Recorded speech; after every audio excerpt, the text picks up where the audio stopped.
Testing 1 2. Testing 1 2.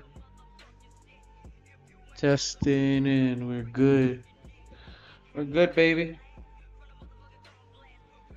We're good. Oh.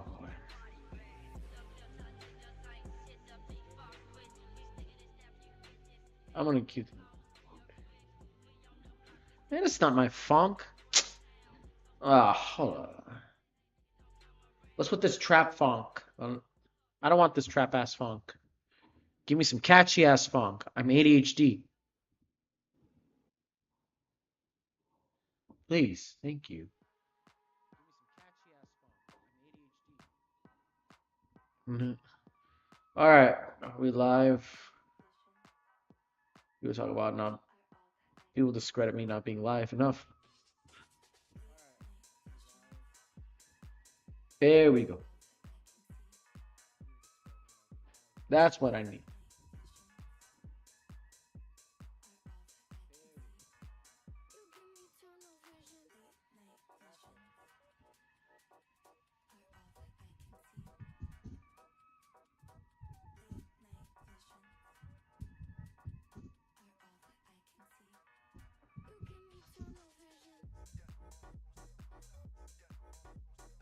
All right, everybody. All right. Anyways, everything is good. Checking one. All right. How's it going? How's it going? How's it going? How's it going? How's it going? How's it going? It is sadly the last day of my birth month on my beloved April. We're about to hit the end of spring. No, please kill off. Do not do spring. Don't go away.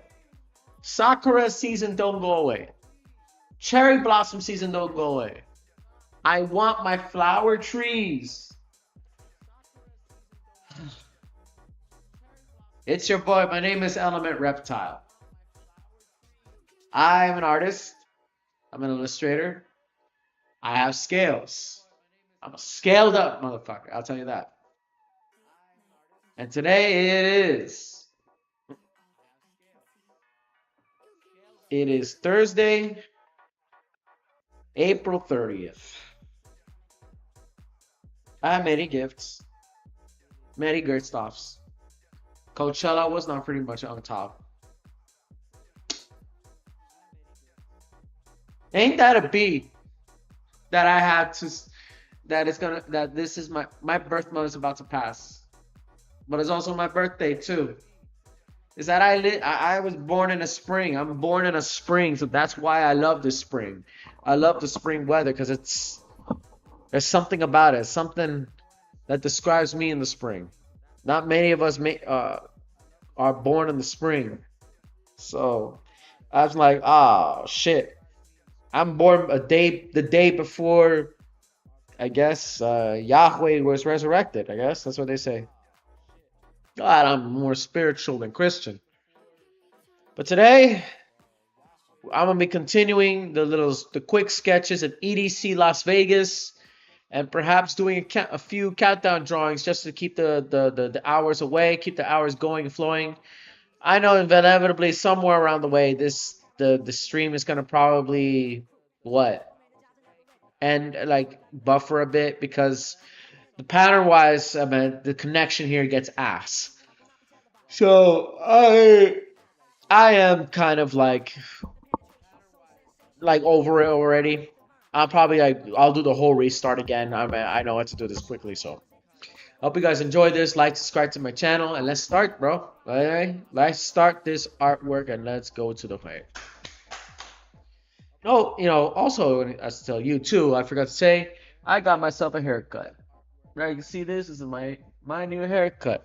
You guys enjoy this. Nice fade. It's preparation to go to Quebec. I'm going to Quebec in 3 weeks, so hopefully I'm gonna maintain this. I'm gonna keep this. I will not. Nobody will touch it except me.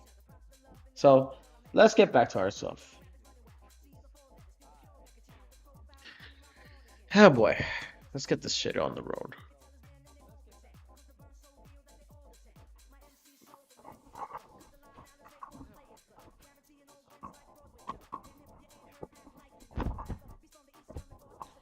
Damn, I forgot this thing's on the way.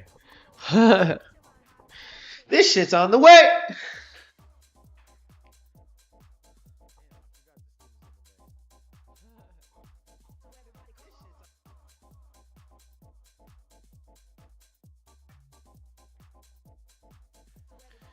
Okay, let's see. Let's see. Dun, dun, dun, dun, dun, dun. Oh, damn. Oh, damn. Ah, just when everything starts to get good. Hold up a second. Damn, yo, what's going on? Oh.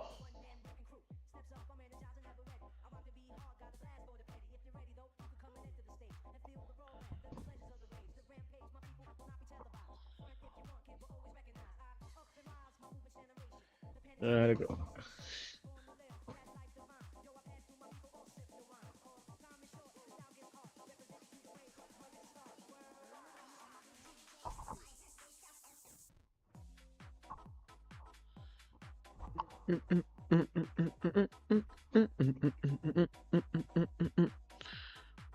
Who's here for EDC? That's the real question. I want to know if anybody's here for EDC. Oh yeah, we are continuing EDC Las Vegas. You know what? I forgot to put in the EDC. I forgot to put in the fucking EDC Las Vegas, sir. All right, let me put in the EDC just in case. Oh shit.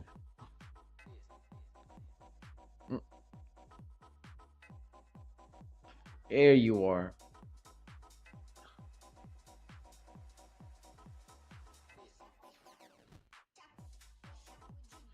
Dale, dale, dale, dale, dale, dale, dale. Oh my god, if only Tomorrowland or if only Ultra gets into this. If only Ultra has a freaking like a sort of GIF animation just like EDC Las Vegas. It's like EDC is the only freaking thing to ever have a GIF animation. I'm like, yo, you need to up your game, yo. And I'm playing such music for you guys. And the background music is like, hey, like, come on, bro. Listen to my background music.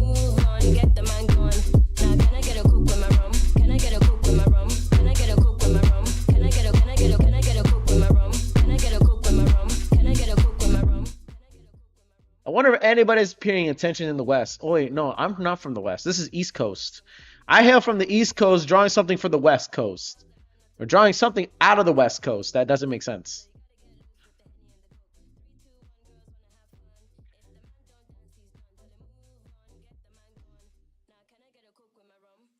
So, excuse me, sir. Like, I need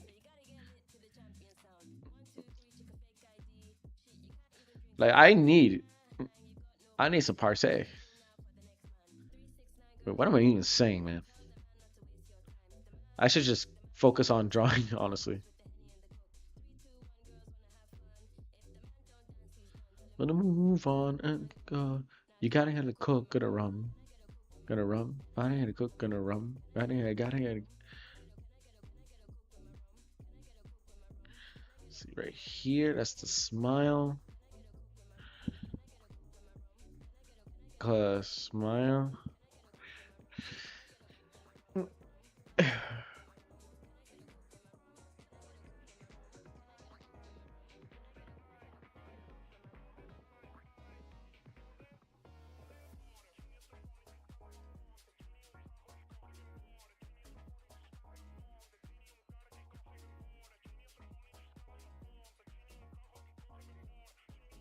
My God.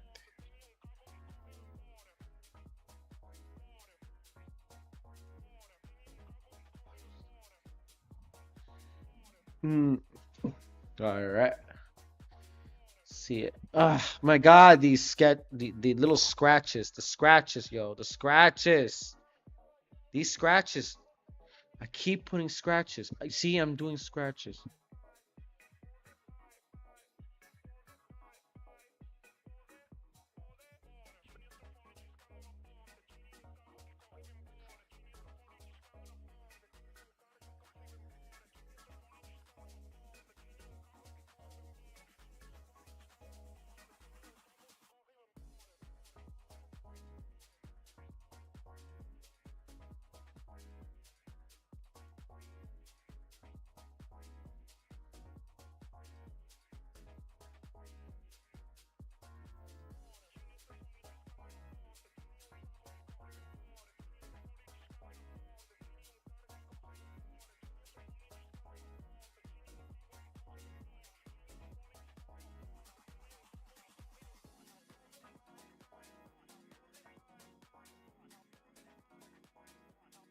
Mm, almost there with the smiles. See, we're gonna get to that smile. Ah, wait. Oh, this is the chest and belly. Okay, that's what I'm getting to. So then, what is the collar gonna look like? The collar is gonna look like this, actually.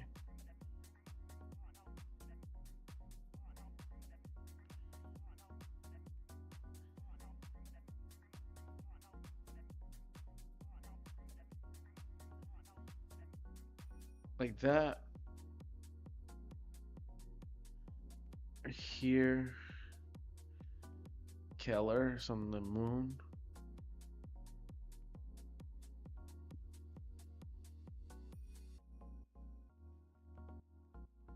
Here.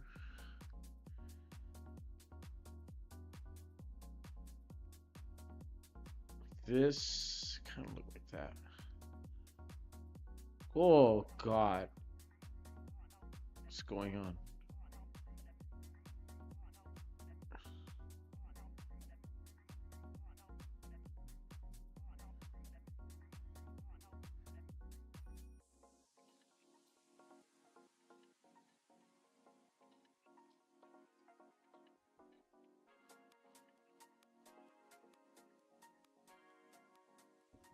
Something like this. Ah, shit.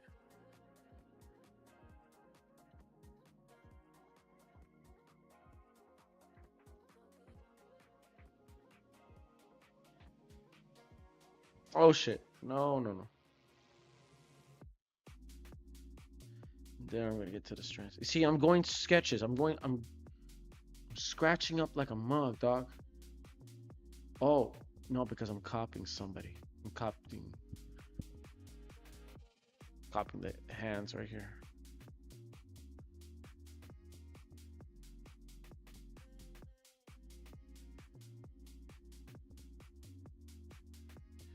Then I'm gonna go to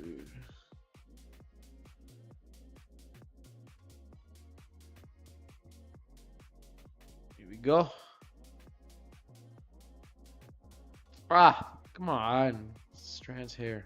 So tracing is such a B. Like no joke, tracing is such a B. Fuck. Because you don't know how to. If you're trying to make it soft and light, linear and stuff, but just does not fit to your narrative. See, it's not fitting to your narrative. And then you kind of have to, and then you start wind up doing scratches all over again, and then you make the lines too thick and stuff.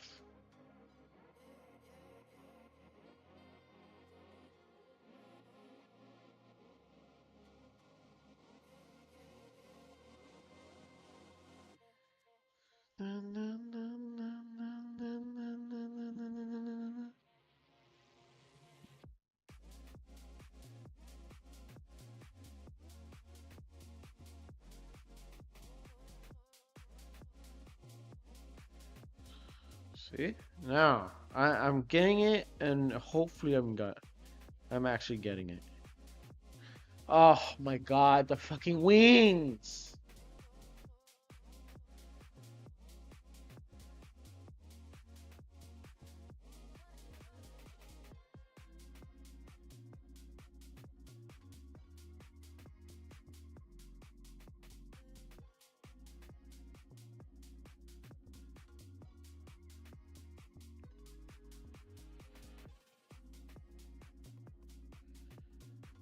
These Gen Zers are lazy.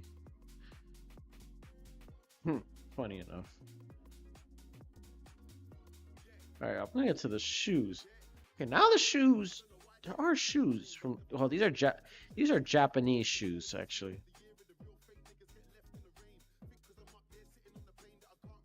These are Japanese shoes, so in the end. Kokanaram. Gonna get on a kokanaram. I don't know kokanaram. Kokanaram. Korona. Sorry, that's my autism. This part right here is a hand. Two right here.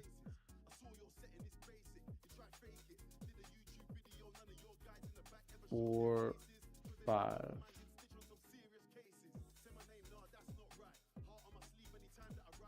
Kind of like that. The hands are, yeah.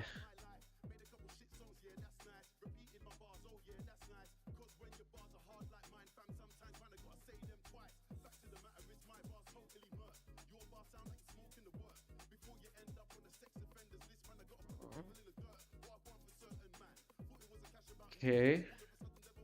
Oh, I forgot about that. Okay, I could just do this.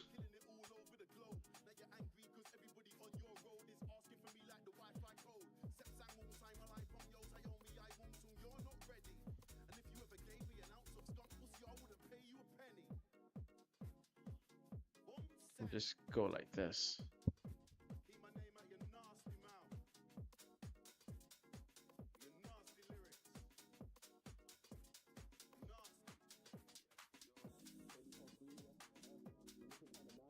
Kind of like a tight around here.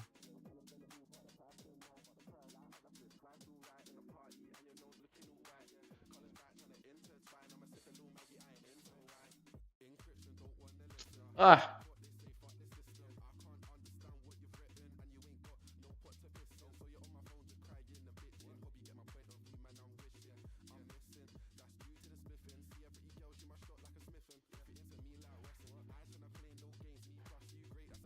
Uh, am I putting the eyes right? No, I gotta enrage the eyes.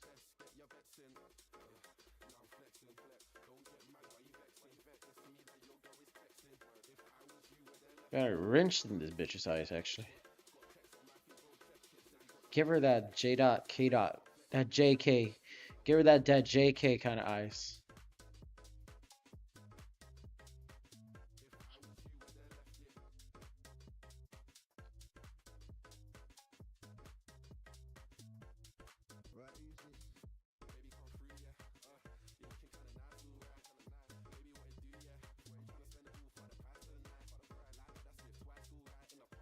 There you go.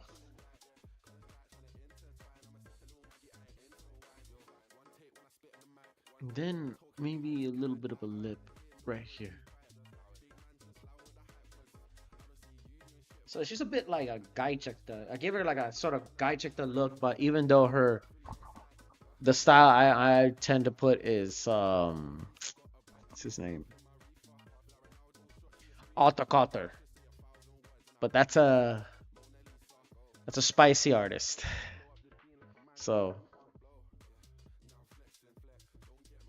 like shot like one artist I remember, not Maple Star, Balak, who did animation for freaking thing of it. It's wild. Yeah, Balak is the animator who's best known doing goon material, but is also known to animate freaking Invincible, the season 3 of Invincible, the promo animation for Invincible. Ah, that's the funniest shit. The fact that an NSFW animator animated for Invincible, that is the funniest shit right there.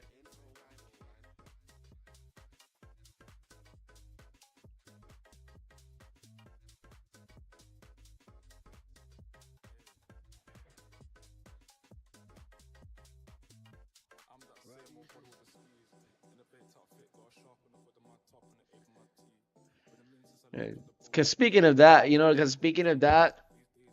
I have plans.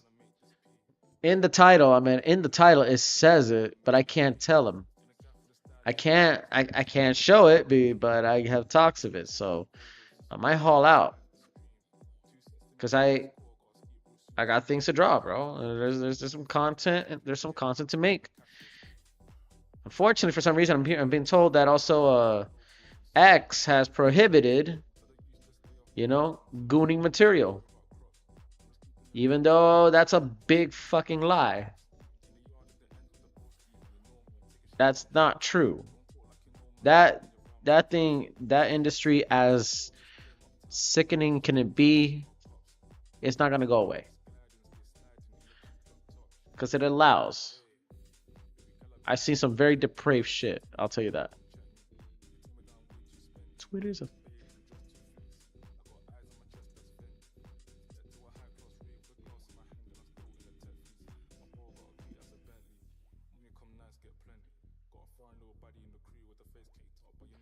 Okay, right here.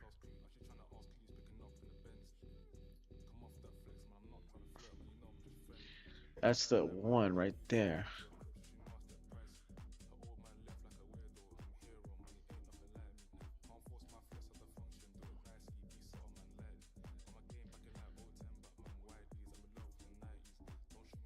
Like the hands are so... Maybe I should big up the hands. Maybe... Okay, hold up a second. My grammar. My grammar, man. I gotta... Maybe I should... What is the...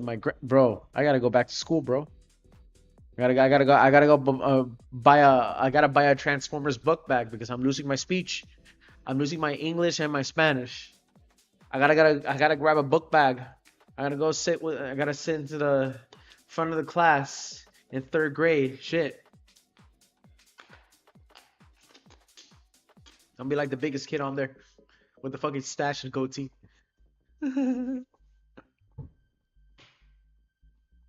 It's gonna be a special needs class, and that's another part.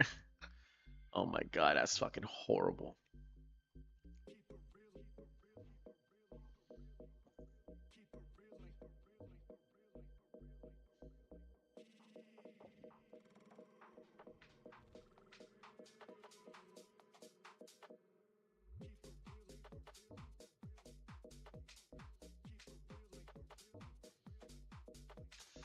No, this nigga got 4 fingers, 4 fingers. Chief Burham. No, we're not going. Chief Burham. Dun dun dun.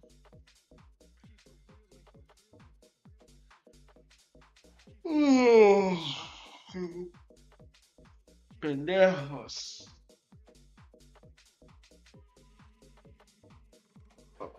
I'm already tired already, and then it's just I just started my streaming. Shit. Ba ba ba ba ba ba ba ba ba ba ba ba ba ba.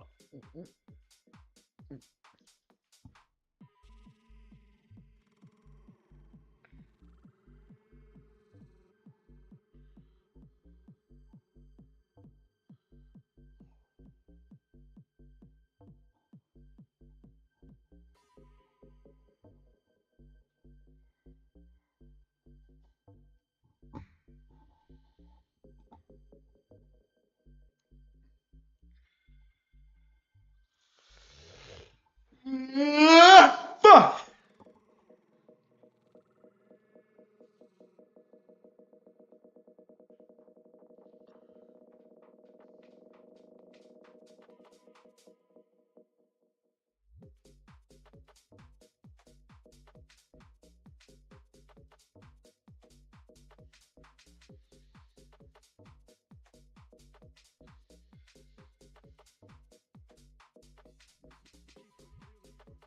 All right, stop fooling around. Okay, right here. Now I got you. Okay. So, news. I got some plans. Some hentai plans. I mean, it says it there. It says in my title, so I don't want to say it. I don't want to say it even because the algorithm. Well, I only got what 97 subscribers, so I'm actually free to say it. I don't have that many followers because I don't even exist to the people. I don't even exist to the people, so I could say it with all grace of heart. Fuck it. Hentai. Let's say it. Let's say it together, everybody. Hentai. Say it together. Hentai. Let's say it together. Hentai. But besides that, yeah, no, there are some things I want to talk about too. Regarding to the continuation of Sloth World and the situation to it. I mean, I did talked about Sloth World one time being. I talked about already Sloth World in Orlando.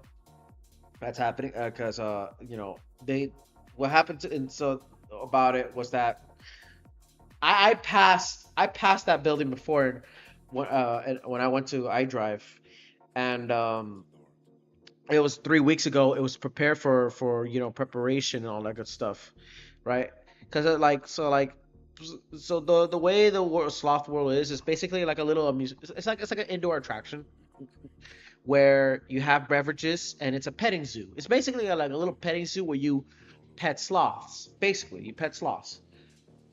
Uh, uh, and it was supposed to be for like for tourists. So it's like equivalent to Japan's Cat World and stuff. Yo, hey, what's up, man? How's it doing, Bunch Slayer? Yo. So like I said, it was supposed to be for fucking yeah. Oh, Bunch Slayer. Oh, okay. You too, man. You too. Keep up the work, man. Keep up the work. Do your best in Chattanooga. You know, do your best, man. I am grinding. You're grinding. I've been doing my thing. Hope you do well, my big brother. Nanyo. Enjoy it, bro. Work out too. I've been working out too. I'm right now. Nice, nice, nice, nice, nice. Yeah. To Chattanooga. You have a good drive there, man. It's a good drive. I'll have. You do your best.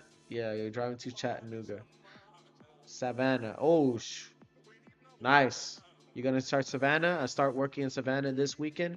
Dale, dale. Yeah, you're basically like what 4 hours from us, so you're good. You're good. I'll say this. Look, I got my boxing bag right now in the gym over there that I usually go to. They took it out, so I'm gonna have to go to another gym. So it's a long drive going back and forth. Yeah, it is a long drive. I mean, because you're going from mountains to the swamplands. It ain't just mere south. You're heading to Appalachias. You had to pass Appalachia, boy. And them Appalachians don't play. Them Appalachians don't play, no.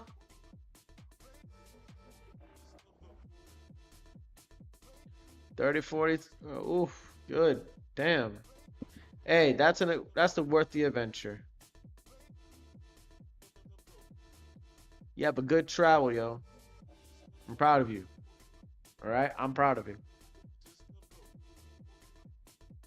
Look at this. Yeah, this girl's petite as well. I mean, I did fuck the petite on girl. I'm just kidding.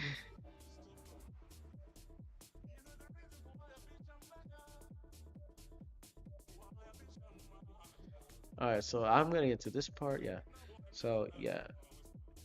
Okay. Yeah. But as I was saying, so the whole Sloth World BS happened was that um well, so what happened was that apparently a month ago, last month, was that fucking uh I keep twitching was that we were about to have a like an attraction in iDrive. So Sloth World was basically like in Japan they had these cafes. They don't have those maid cafes, those butler cafes, these very themed cafes. You know what I'm saying, guys? So those main cafes, like basically like that, like cat cafe, kind of like that shit, right? And it was supposed to be for sloths until until like the recent week, just 2 days ago, uh, half of the sloths kind of got murked inside the warehouse. They couldn't adapt to the warehouse structures, and the way they locked them up didn't work out so well. Sid the Sloth and his family relatives kind of got suffocated slowly on the trip home because they all were all wild caught in Guyana, just like Shamu was caught from the sea. Sid the Sloth was caught from the Guyana, bro.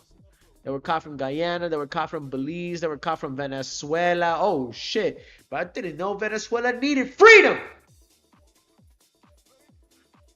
That what happened. But I guess that when they reached to the American dream, only 13 survived. Like the fucking Darien Gap. So that's what happened. So those sloths. So now the sloths are being. So now there's a fight to close Sloth World. I was like, huh? We were supposed to have a good news. It was good news. I was reading it by the Orlando Real and Ken Posnick, and it was like, oh, it was all gonna be like this theme stuff. It's like something like in Japan because recently in Japan in if you go outside of Florida Mall, there was a CVS that they removed that was closed, and it turned to Ebisu Japanese store. So it's the large, apparently it's the largest Ebisu in the world, but I don't really think so. It's the largest in America perhaps, but I don't think it's the largest in the world because if you check out the Ebisu in Osaka, they're everywhere. They are everywhere. So I don't really believe it's gonna be the largest of its kind. I don't think so. But it's fun. I would actually want to check it out. I would actually think of going to Ibi, go to back. I would drive to Orlando again, remember, because I moved out. You can keep that in mind, right? I would actually drive down to Orlando and go check out that Ibisu store, and perhaps get some few stuff on the Florida Mall because I'm being prepared for for the Quebec, the trip, but not before, right after I finish this. And I also got plans for hentai too. But yeah, but I'm gonna keep talking about Sloth World. I'm gonna keep talking about attractions in iDrive, because like, yeah, I guess that's the main topic. And now the other topic too is I already did the snippet of it. I mean, I'm drawing Mara Eventry. Shout out to Mara, drawing that kind of stuff. This character is definitely an idea for it, pero it's not. This, for now, it's safe for work, like I did with Billy the Kid from ZZZ, Zenless Zone Zero. I did, I think I could draw Ryuk from Death Note. I can do that. I can do that. It's not a shonen, Dragon Ball Z, I thought of drawing like Vegeta or Goku, but I'm kind of like beyond that, past that. I'm actually pretty past that. Or the Disney Marvel Comics shit. Demon Slayer, I did Demon Slayer. Yeah. Or maybe Krillin. I could just draw Krillin again. I don't know. I did draw Krillin before. No, actually no, I didn't draw. I draw Krillin on a sketchbook. Maybe I could draw him again. Maybe I could draw Krillin again. But even so, I'm kind of like already past that Dragon Ball Z thing. I watch so many different animes beyond Dragon Ball, beyond Pokemon. So, yeah.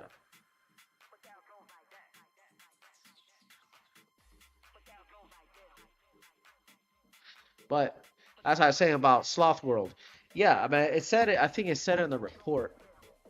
Hold up. So let me go to the report already. Sloth World.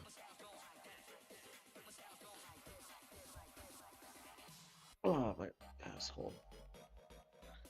Okay, it says it right here in the text right here. So I am appalled to hear 31 sloths and who died under the care not yet opened Sloth World in Orlando. These sloths are naturally solitary animals, were put in the worst conditions possible. They were taken from their habitats to a packed warehouse that wasn't properly heated and allowed for the spread of deadly viruses. Well, it was all for nothing, man. But it was because they were, and everyone was hyping for the fucking Sloth World. The fucking YouTubers were hyping up for Sloth World. And I was like, ah, de pinga, de pinga, de pinga happened. So 51 more died, anyways. Only 13 survived. Right? 13 more sloths survived. I think that's the thing. So that will happen. But yeah. Do your best, man. Do your best, brother. Yes, sir. Make sure you also I want to tell you one last thing too. You also do your videos. I want to check his videos actually. Hold on, I want to see his videos.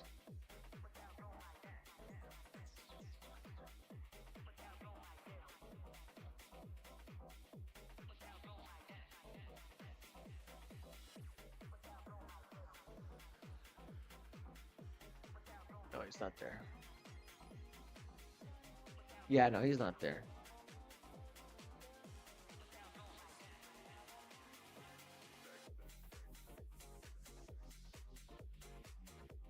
Nope.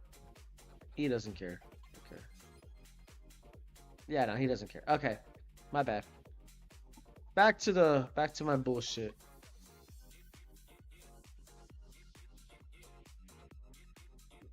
But like I said, yeah. It was so it was all for naught. I I don't think like there was an idea that they would have the fact that sloths were unable to adapt to the warehouse. But there were news there too. 31 like Sloth World. It was gonna be like Gatorland, but Gatorland is okay. Like the Gatorland's still packing. Gatorland's still packing. That's the funny part. Look at this. Look at this. 31 found dead in this despicable. Damn, yo, we were all hyping for Sloth World. Hey, excuse me.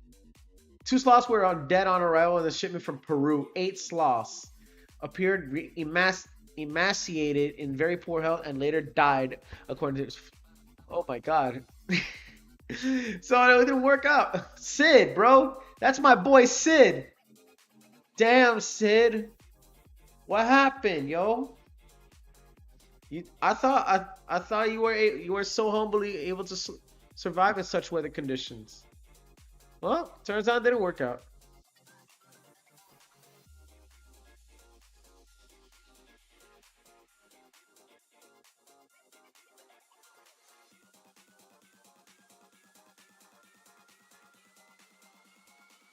I wonder why.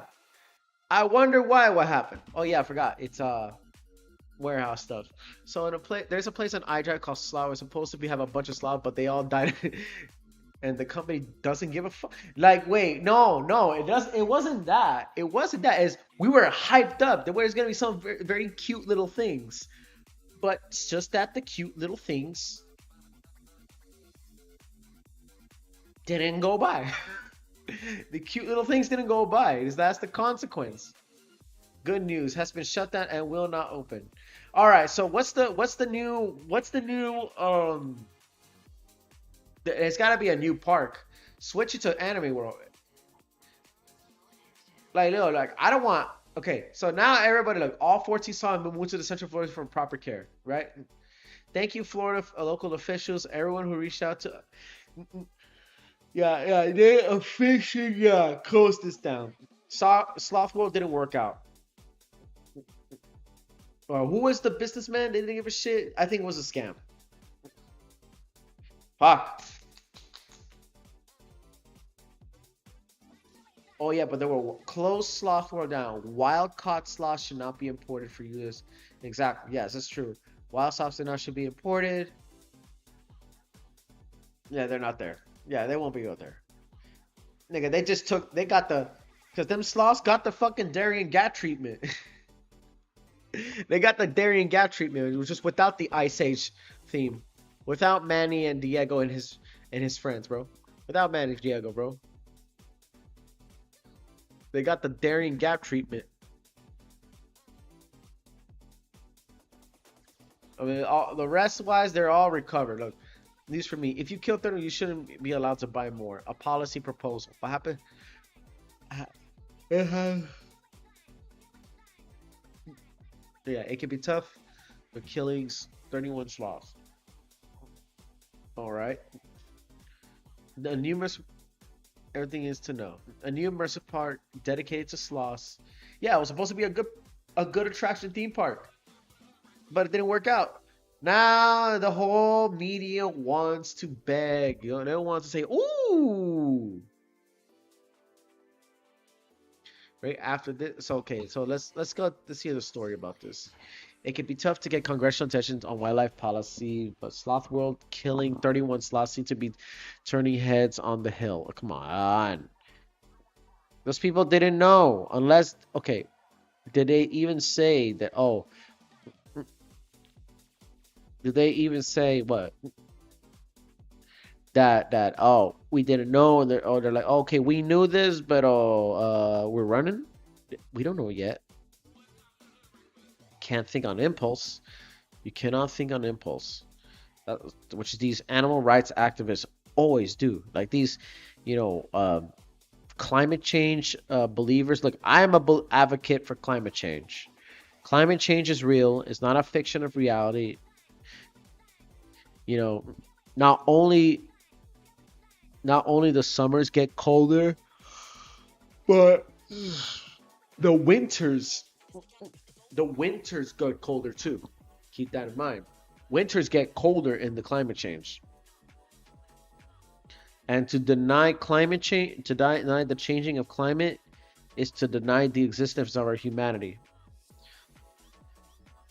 And the elites are having the best time of their lives doing that. Burning cobalt, destroying the nature. I mean, we lost enough rainforest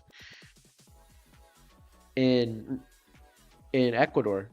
We have some rainforests that are becoming blocks. Not many of them are surviving.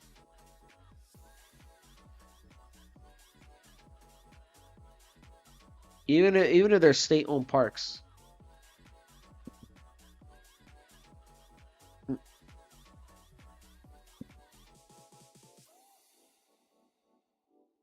So yeah, I think that's the true part. Well, yeah, let's see. Meanwhile, you might have seen glowing fluff news article about Sloth World and the world's first sloth theory. Yes, I've heard about it because the attraction was being said by Ken Posnick and Orlando Real. It's so exciting to get close to the cutest animals. Instead of doing actual investigative work to figure out their practices were ethical, these articles gushed over how amazing the experience it will be and why you should visit. Meanwhile, 21 of Sloth World sloths died because they were kept in a building without electricity, and the space heaters plugged into extension cords connecting to another building tripped fuses and shut off. Left in the cold, they all died. Sloths need warmth.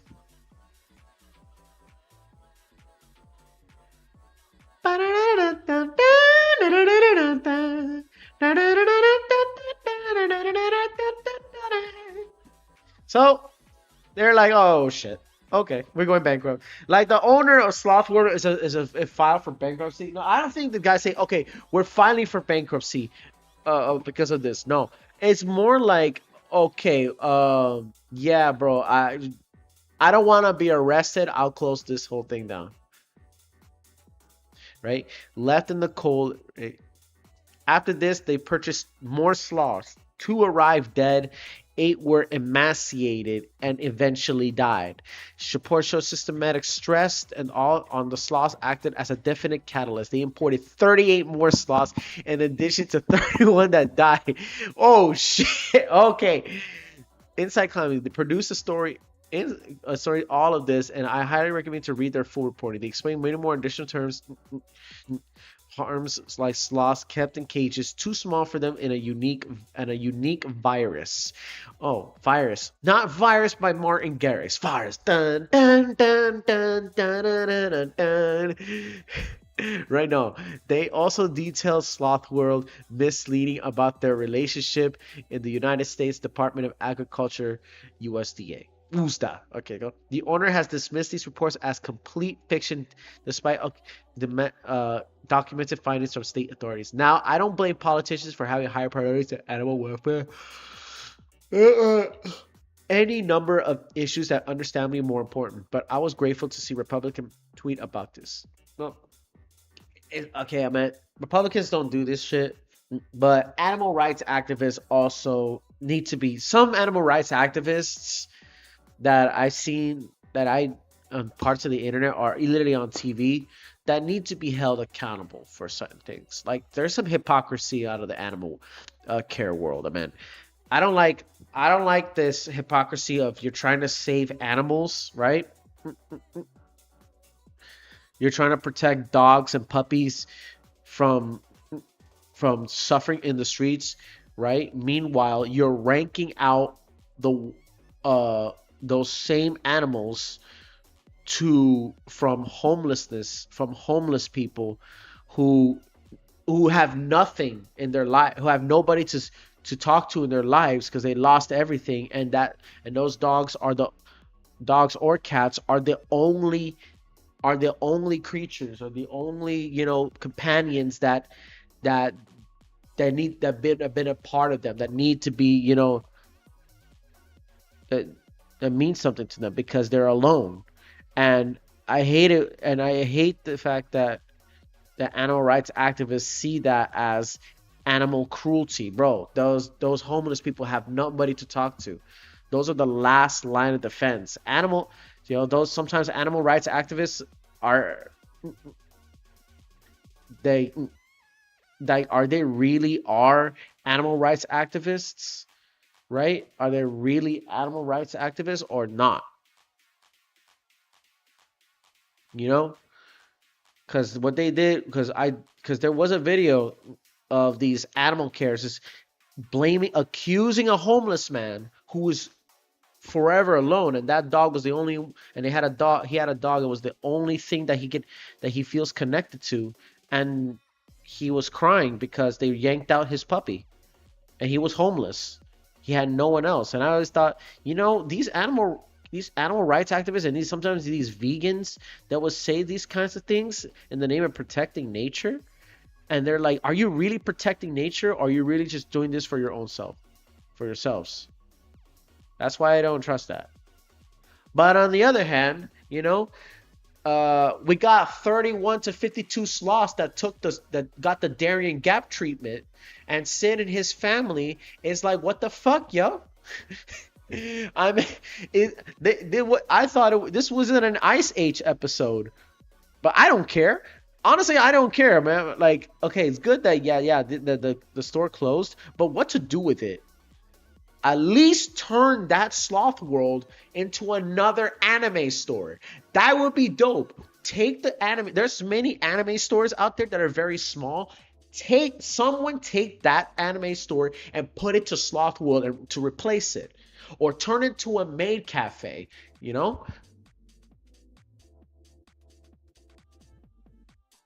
Turn it to a comic book store. Turn it to a strip club. I don't know. Turn it to a smoke shop. I don't know. Turn it to a retro game video store. Yo, there was a shop here in this small town of Ocala. They opened a marketplace that is family-owned business, entrepreneurial businesses owned by people, owned by families who are making their living on the things that they make. It's a market store, right? And I found one store that is retro clothes. They had an actual TV. No, this motherfucker buys an old 90s or 80s camcorder as a security cam to capture anybody. But it was so fucking good. It was so fucking themed. It was so good. And they had PlayStation 2, yo. And I was playing Lego fucking Star Wars. Lego Star Wars, yo. Lego Star Wars. You cannot make this up. And I'm like, yo, how many more? Funny enough, we were talking um about retro game stores that are in Orlando. You just gotta find them. There are some in or in the iDrive area. You just gotta find them. You have to find them, but they're there. You just Google retro game stores, iDrive, and then boom, you got it. And there's literally you play nothing but old school Nintendo, Xbox 360, PlayStation 2, PlayStation 1 video games. There's even bars there, marquee. You can get a bit drunk there. I don't know. They have smoke. There's smoke shops that used to have Street Fighter, but not anymore. Uh, yeah.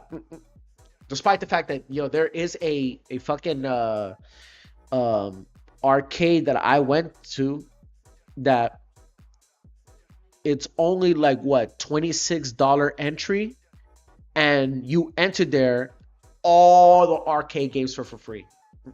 24/7, $26 entry per person. Everything is free in there. I'm like, fuck yeah. See, not everything outside, like, yeah, Orlando, that area, all of iDrive is forever going to be theme parks. Forever going to be theme parks. Because I will choose that way. I know the real side of Orlando is not that way. I know the real side of Orlando because I-4 is a fucking death trap, and many people don't want to die in that fucking place. I understand that. I understand that the place is some of the bullshit that goes over there, and I don't know what kind of like ratchetry that goes down in the streets there, including the Puerto Ricans, like, all the Baricuans and Cubans. They're just getting too fucking loud over their pride. They were like, "Que vola sere, mama huevo, vola sere, mama huevo, vola sere, mama huevo, mama." You know, I understand that. Yes, it's true. And that shit to me, I never hailed about that culture, and it's pretty and it's fucking annoying. Pero I like the attractions. And besides, I grew up in Miami, so which is like Latino capital of the world. Caribbean Latino capital, you know? So I kind of know that. So but in the end, I like the attraction, so I decided I will keep myself in the facade of that city. Just the facade, the dream world, the touristic world. Now since I'm out of the town, out of the big cities. So the big cities, yeah, living in the big cities is really impossible. There's no point of living in big cities anymore. Honestly, there's really not even a point of living in big cities. But in the end, you know, I'm here when I'm here. That's why you got a lot of sloths that are saying, fuck no, dog. Take me to the zoo. You got a lot of sloths saying, you know what? No. Don't take me to this place. That's why I'm drawing this. That's why. I want to see what else, the unique virus. Okay. Sell a tiger. Okay. Sell a tiger to be skinned. God damn. Where do you find tiger skin, man? I actually want, I'm curious. There's a them, if them fucking people in Mexico eat lion meat. I'm like, you know what? I want to eat some lion meat. Give me tiger meat. Give me tiger palms. Like, find me a tiger that you just skinned alive and sold it to the Chinese, and give me the meat. I will polish it, season it, put some fucking seasoning on it, put some cilantro, put some like sofrito on it, and then put some actual put some like chuleta, turn it like a chuleta or something like that. Oh my god, bro, tiger chuleta legs. Oof. I want to know. I want to know. I want to want a tiger eat meat before, but I want to season the tiger meat, like how we Latinos season our shit. Cause some good seasoning. Put some paprika on it, add some seasoning, some fresh seasoning.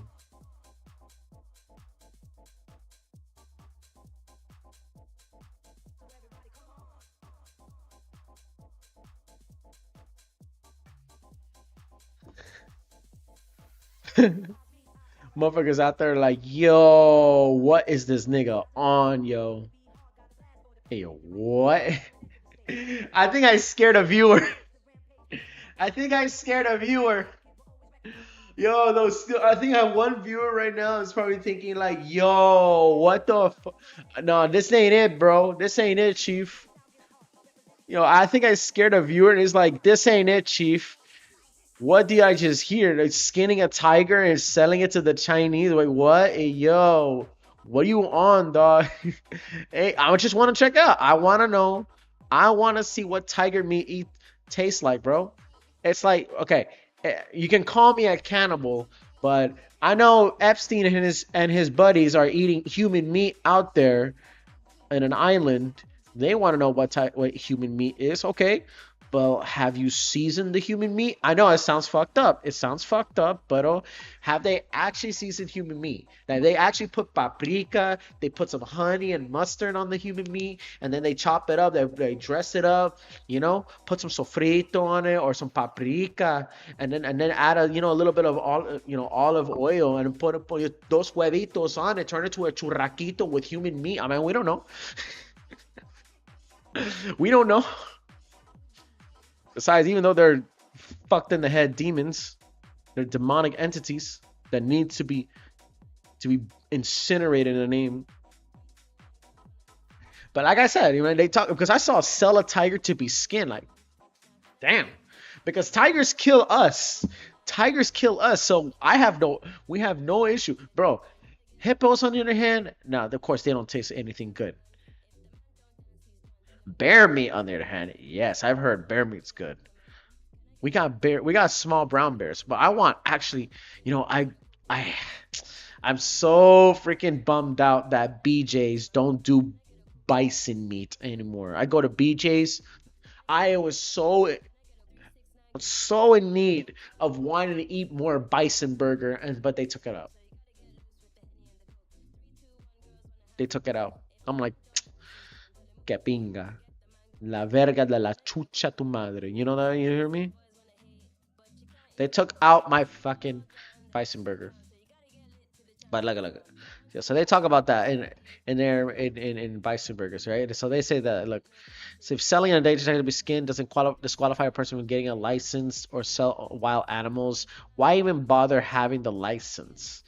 Yeah, the sloth world, anyways. But in the sloth world, there was supposed to be there was supposed to be one Skyplex. I think they got one roller coaster announced in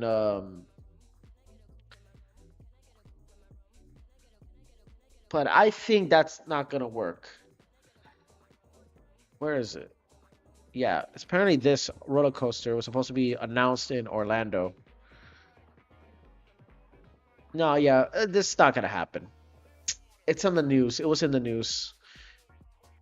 Hold up. Here.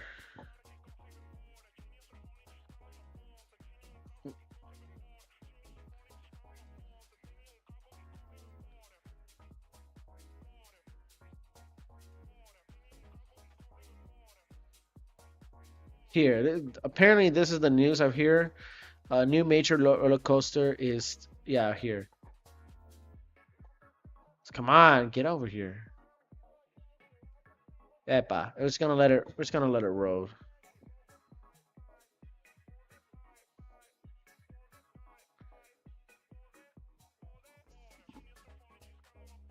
Right here. Okay. It said, look, a KMG Tango is an intense disorienting 24 passenger racing flat ride, not a roller coaster, that typically operates at traveling carnivals. While no permanent Tango rides, KMG Tango rides, a new major roller coaster is planned for Mango's Tropical Cafe on International Drive. The Velocicoaster as a universe. Not really. I don't think that's gonna happen. Yeah, this shit's not gonna happen. They're gonna tell me Tango is gonna announce a roller coaster announcement? No, that's not gonna happen at all. Mango. Oh, KMG Tangos and okay. For Mango Tropical. Oh yeah, that's what it is. It's called Mango.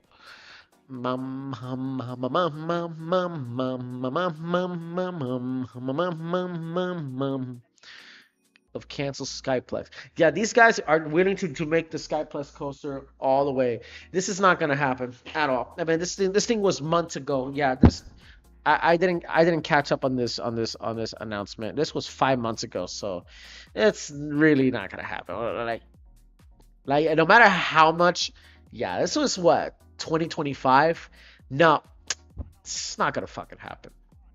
You can build that. They can build the drop tower, the SNS drop tower. All they can. That they can build, but a roller coaster, absolutely not.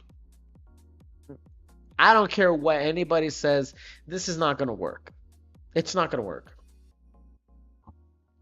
No form. Look. This was in 2025, so this is not gonna happen. Yeah, a new roller coaster for a triple drop tower are planned for international drive from the same operator as the cancel Skyplex skyscraper, aka the Polar Coaster. Yeah, Mango. Not so sure. Yeah, it's not gonna work. I'm gonna keep on saying that all over because that's it is, man. Because that's what it is. All right. At IAPA Expo, but this was last year. SNS Sansei Technologies. The SNS Sansei Technologies booth showed off some very intriguing concept art. A roller coaster, aka triple drop tower, sitting in front of Mango's Tropical Cafe, a Latin restaurant, nightclub, and the heart of International Drive in the 407. 407! 407! The Mango site also includes Corazon by Baires restaurant and Hollywood Plaza Garage. Oh, Hollywood Plaza Garage, which houses an official Disney World gift shop on the ground level and a Disney World digital board on the top. Tom's Watch Bar is also at the top of the garage. Mango is operated by Wallback Holdings, the same company behind the never-built Skyplex, including the Skyscraper's Polar Coaster, previously planned for international drives, the world's tallest roller coaster. That never really happened. Didn't happen at all. We waited years. We waited half a decade for Polar Coaster. And they officially made the announcement. Nothing happened. Imagine a world, bro. Imagine a time and a world where the Polar Coaster actually did get opened at Orlando. An international drive. Think of it. How can you imagine that? Like, it's just one roller coaster. It's not gonna really is it really going to compete? No, we're not. If they were disciplined enough, if the people were disciplined enough to actually just keep it as the way it is, as the roller coaster, and that's it, they could actually build other attractions aside from being the power coaster, right? Rather than just maybe a drop tower of some sort. They could turn it that way. These people, you can do something similar to that. Like, the Polar Coaster probably will never, we have the space, right? We had the space on building that big ass structure. We had the potential space of building that big ass structure, but the money and all that bullshit, it didn't go by and all that stuff, man. It said it right there. We've waited for years. We waited for eons and nothing really happened because it just didn't make sense, honestly.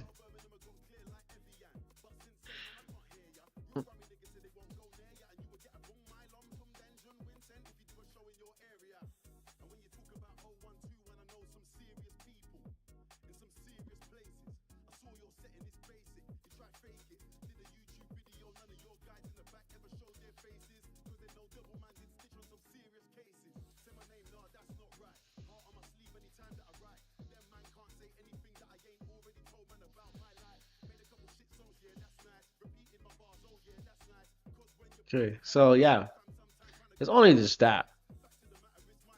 I don't really believe that. Look. Canceled, officially canceled. That project, which was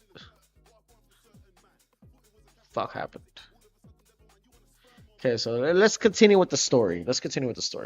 Mango's operated by Wallback Holdings, the same company behind Skyplex, the Skyplex coaster, previously planned for International Drive as the world's tallest roller coaster. That project, which was to be located in this down the street of Mango's on the corner of International Drive and Sand Lake Road, was officially canceled about a year ago.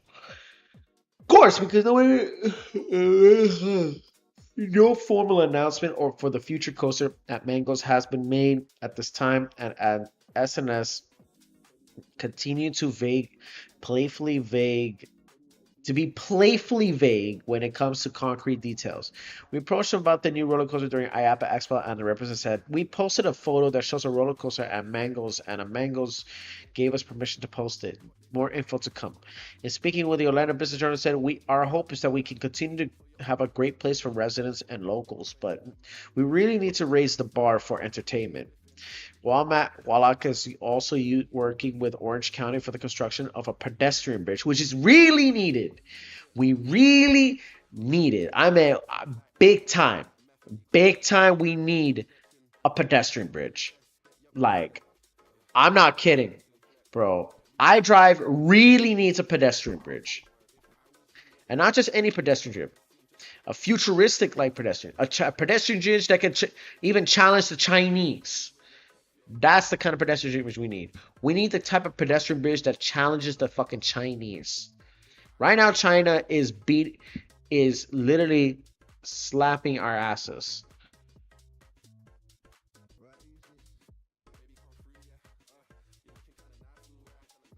Like, no joke. We're getting straight up humiliated with China when it comes to that. We need a pedestrian bridge. So speaking of the road, like the proposed coaster resembles the compact nature of something like Tigris at Busch Gardens, Tampa Bay, or the Joker at Six Flags Great Adventure.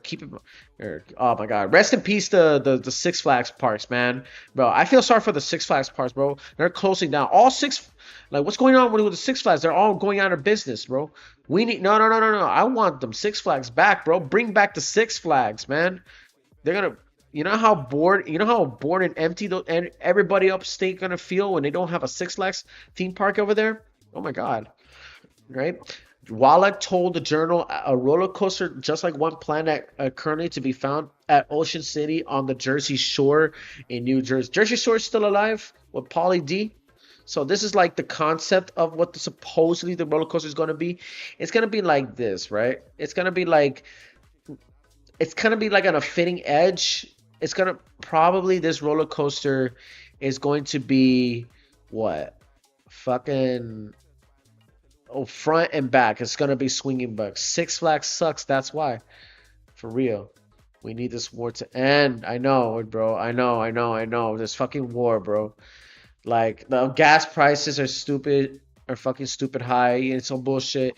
It's because we got an orange felon who doesn't want to be honest, saying that he fucked little kids and ate their hearts out with a fucking creep like named Jeffrey Epstein, bro. But no, he wanted to do this war because he wanted to do that. And Six Flags sucks. Nah, I want to say that too, bro. Like, none of us even tried Six Flags. You didn't even try Six Flags. Ride Six Flags. I dare you to ride Six Flags. I dare you. You can't even have... All right. So like I said, okay. IAPA Expo next week. Okay, let's go back to this. Okay, so in continuing, for some details on the Mango's coaster, Ride with Ace, which is on Instagram page, interviewed as SNS representative who confirmed, of course, is real. I mean, this is a major plan. A lot of things can happen in a small space. SNS is good at putting big things in small spaces. I think it is equal that we to that something we can share about.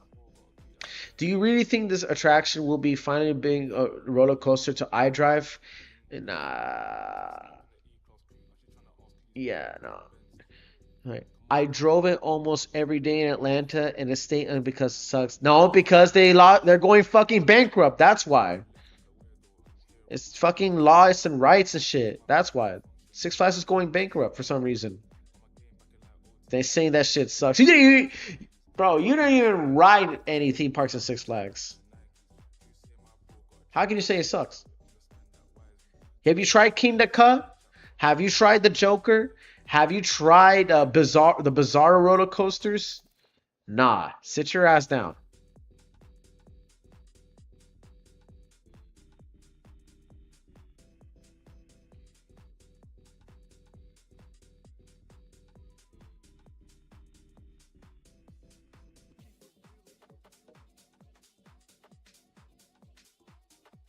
And besides, yeah, it's school day anyway too. And then theme parks, and not to mention them theme parks right now. A lot of people, a lot of fucking YNs. Speaking of Six Flags too, them fucking YNs are is continuously trashing fucking Six Flags over some stupid shit. Like, yo, someone get them YNs in check, bro. Like these teenage YNs don't know how to act.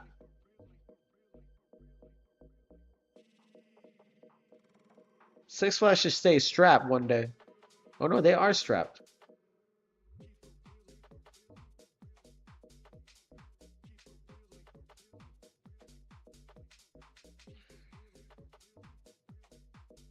Hmm.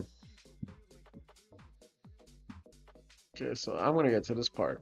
Yeah, but Polar Coaster on the other hand, like I said, Polar Coaster they had the same plan for Polar Coaster and shit. I don't think it's gonna happen. No matter what they say, they're gonna say because we waited years. We waited literally no, not even years, decades. All right. They said 2017 is gonna happen, and it didn't happen. They said 20. No, the whole idea started at 2012. It said it's gonna be open at 2015. When 2015 came, didn't fucking happen.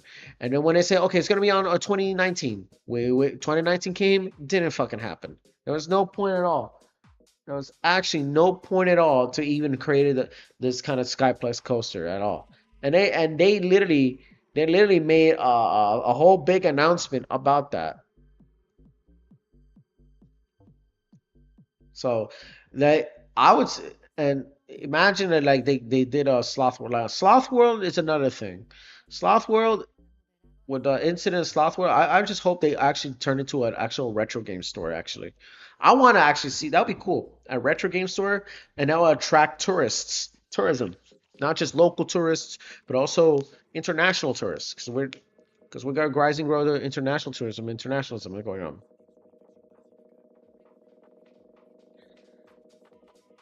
These fucking ads are annoying, yo.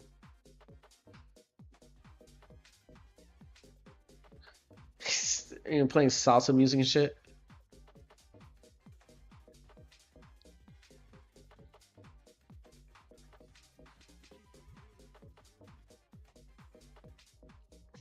Yeah, and they even have a drop tower. I forgot that too. It's also got like a little side drop tower too. So it's just kind of like to resemble like the one of the original ideas for Skyplex. If only they could bring back the Skyplex, the fucking drop tower in fucking in Icon Park. And it wasn't for that incident. If it wasn't for that incident, and I forced it to shut down. I'm like, well, first off, that kid exceeded his seat. That nigga was too big. That fucking shit was too big to get inside that roller coaster. I don't want another fucking Epic Universe incident. Now they got a lawyer that wanted to shut down the entire theme park for the death of a 30-year-old disabled person. I'm like, no. We rechecked it and everything. Now they just want to cancel everything. We're living in a cancel side. Oh yeah, they also did this too. No more big screen characters now. Now they do actual live action ones. They're doing live action animatronics. This is Disney side. I actually want to see this too. In the name of theme parks, right? Right?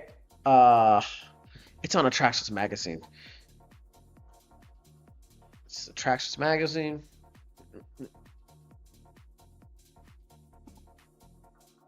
San Diego Oceans of Dreams drone show. I haven't yet to see a good drone show.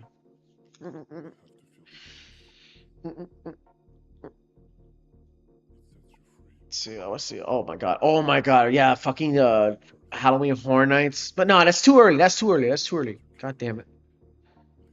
What was that one of the Monsters Inc. Monsters University one?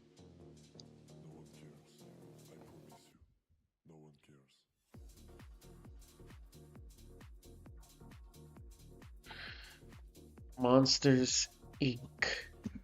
Roller coaster. Yeah, rock and roller coaster. I get it. I get it. I get it. No? Where are you, yo? It's on Hollywood Studios. I guys had to check out Capture the Magic. Either way. Yeah, but either way, you know, that happens. So back to this, back to this bullshit.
Oh hell.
Now I'm gonna go gray on your ass now. See, I'm gonna do this. Just white hair. This girl is white hair all. This is just basically white hair every day, all day.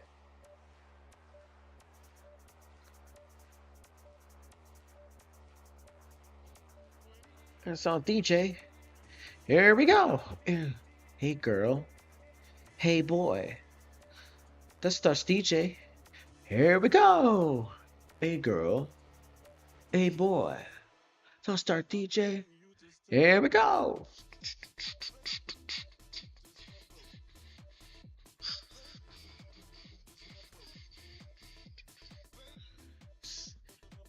I ain't gonna lie, this drop goes hard.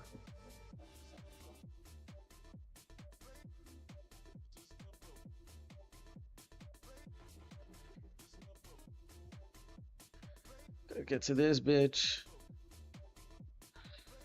Yes, Nami.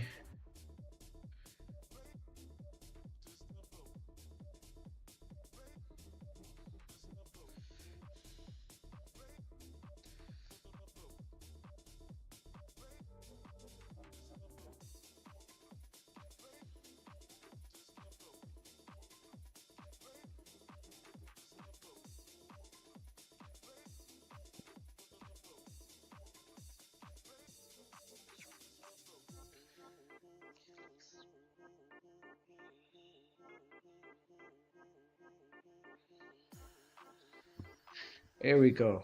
Just keep it there. Keep it nice and dandy. See the shades.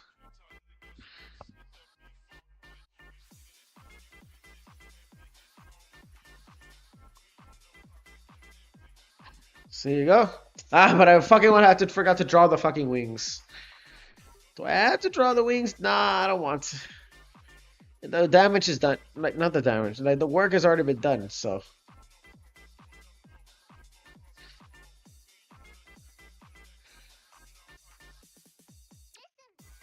Got her. I got her. So I'm gonna have to add. Ah, ha ha ha ha ha ha.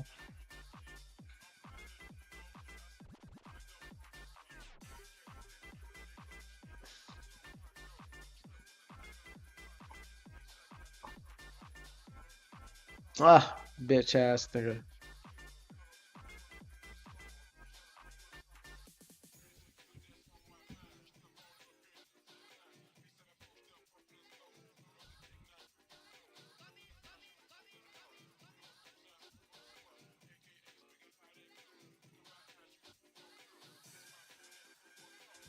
No.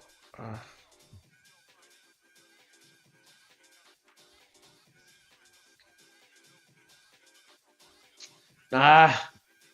This pressure shit's so stupid as hell.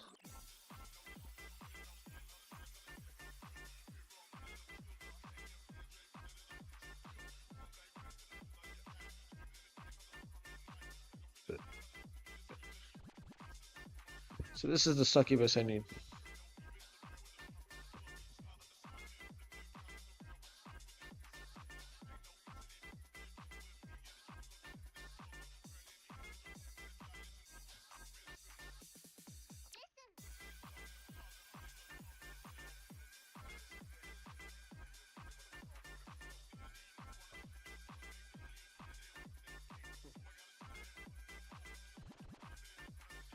And then, where's the...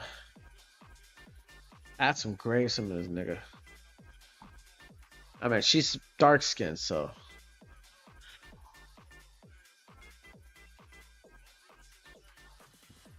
Oh! You always forget this one. Never forget this one. Never forget. Always do this. Now.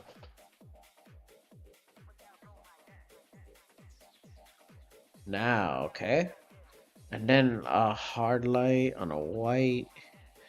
On this bitch. On this wing little. On this wing little.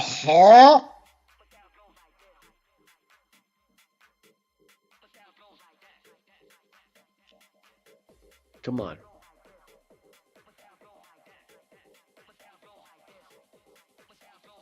Make her shine ass.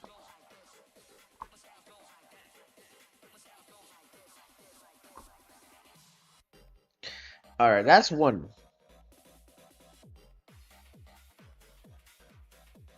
EDC. I'm definitely want to draw this bitch. I just gotta find a way, man. Just gotta really find a way how to draw this bitch. She takes off her head. I mean, damn, this bitch will be good. Imagine the fucking head game she has. Imagine the head game. She sits on my face, naked, and I use her head and put in the work and fill it up. I really ask to God, how would that work with her? I really ask to God, Because if this bitch, if a because God forget, because yo, help me God, if she exists, I'm not hesitating. I'm not hesitating. Like G shit, I'm not hesitating. Have you sit on my face, and I have your head between my legs, and feed you a foot long. Like G shit, man.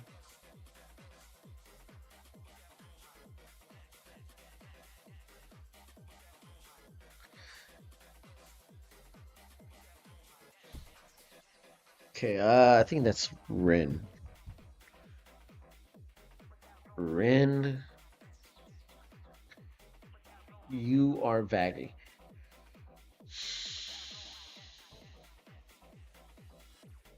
Yeah, this vision. Oh yeah, this one needs to be retraced.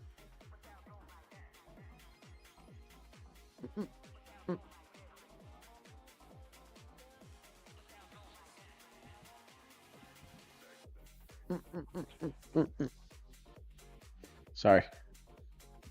So this one he's gonna learn how to draw tiny hands.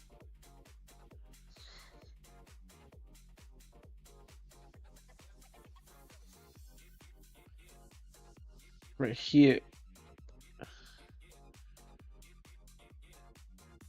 Like I want to check out some videos too. In the meantime.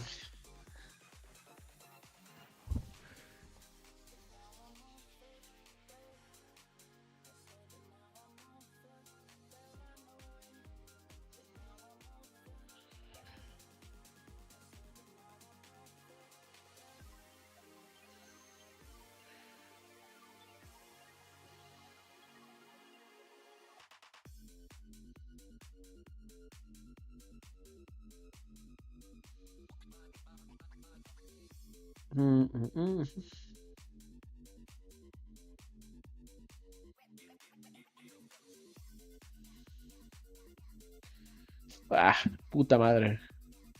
Get to this thumb part right here.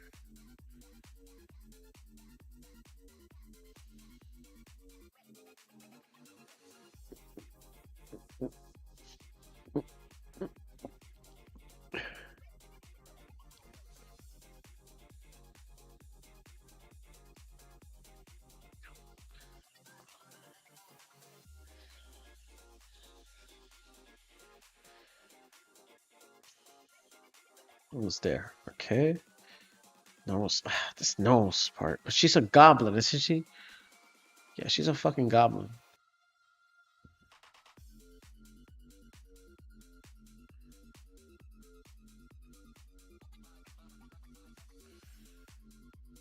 I twitch like a motherfucker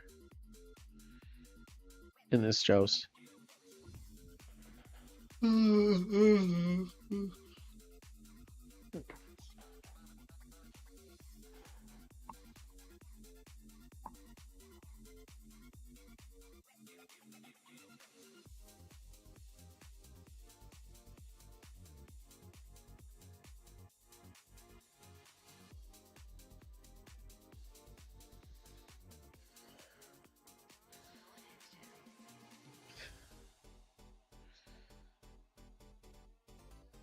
Too scary. Gung, gung, gung, gung, gung, gung, gung, gung, gung, gung, gung.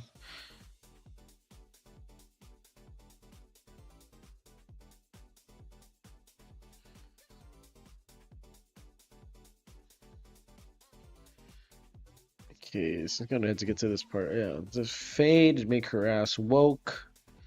No, this is not a woke. No, I don't want. I don't want to say that. I don't want to say that. I don't want to say that shit. This haircut, the fade haircut has been manipulated. It's compromised. I would bring. My goal is to wish to bring back the apolitical bullshit of what woke of what. First off, the true meaning of woke, and another part that this haircut cannot stay out of politics. It cannot stay out of the gang culture too. It needs to stay out of the gang culture. It's It's a military. It was a military culture. Then it was a street lit culture. And it's available for everyone. Fucking, I want to. Don't say that to Jake Monroe. Don't say that to fucking Officer Tatum. I Show Speed, the great I Show Speed, the beloved, most beloved I Show Speed. He has a fade. The great I Show Speed has a inspiring millions. All right, he inspiring millions, dog.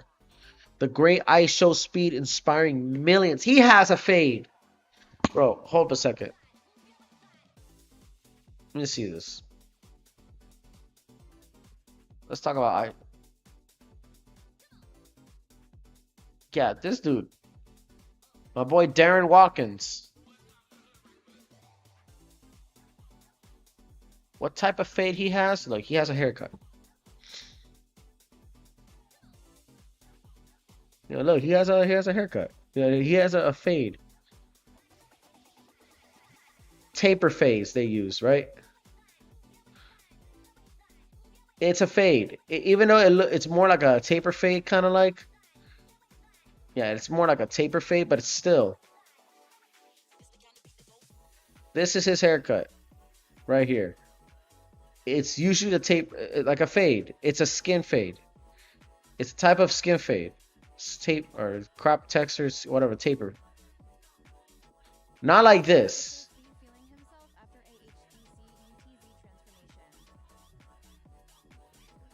And this nigga runs a stash hilariously too.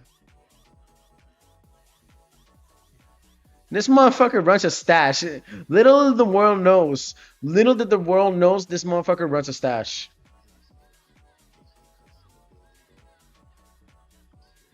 I had this stash. I had that stash before. It did not work out. It did not look good.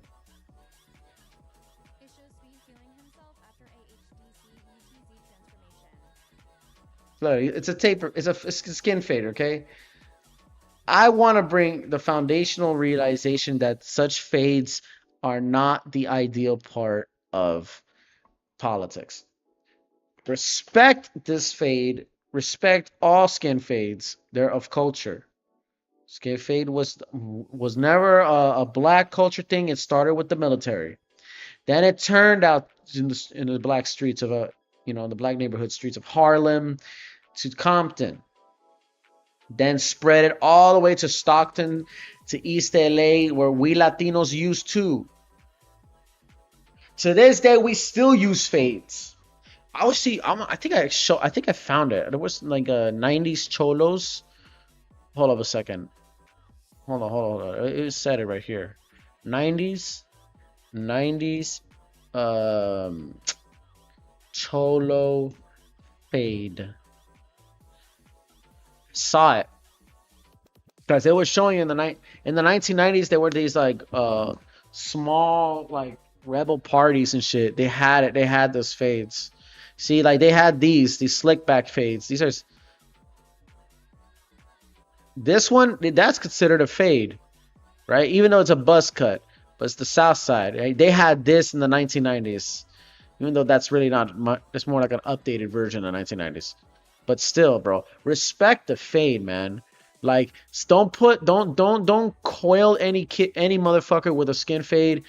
Either like those woke ass weirdos with color blue hairs, or those fucking like patriot ass chuds who wear these t-shirts and then they call themselves, like fucking like the alt-right or some shit like that. They call themselves proud Christians. Keep skin fades out of fucking politics. All right, I don't want fade cuts. It's a lifestyle. It's a hairstyle. Everybody wears that shit.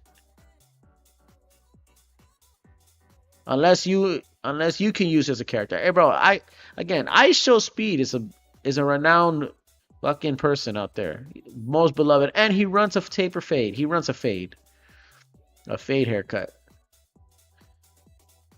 All right. Imagine Donald Trump decided to have a fade. Imagine Donald Trump has a fade. Fuck it.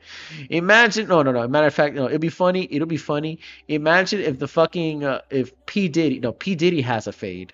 Yeah, the Diddler had a fade. Imagine what Epstein would look like if he had a fade. I'm like, well, imagine that. Imagine a school shooter, fucking from Uva. Just kidding. He runs a fade, a skin fade. I'm just saying. You know, Dave Chappelle with a skin fade. Now, see, I'm doing a lot of scratches in this bitch. Keeping that smile nice and gritty. That's my intention. That's my intention, to keep the smile very, very, very, very, actually, kind of like much thinner, because that's how it is, a squash, a stretch. Kind of like that. And let's see. There you go. It kind of has the worst preferred. Then just add some little furs over here. Almost like Nicole Damara from Zenla Zone Zero.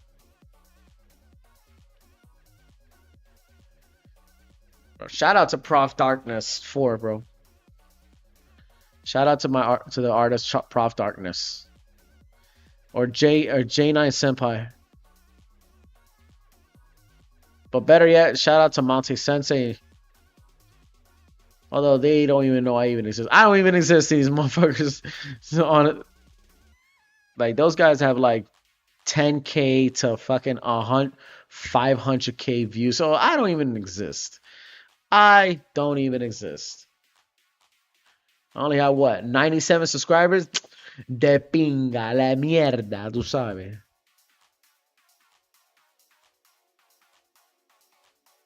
See this hand? No, it's Western hands either way.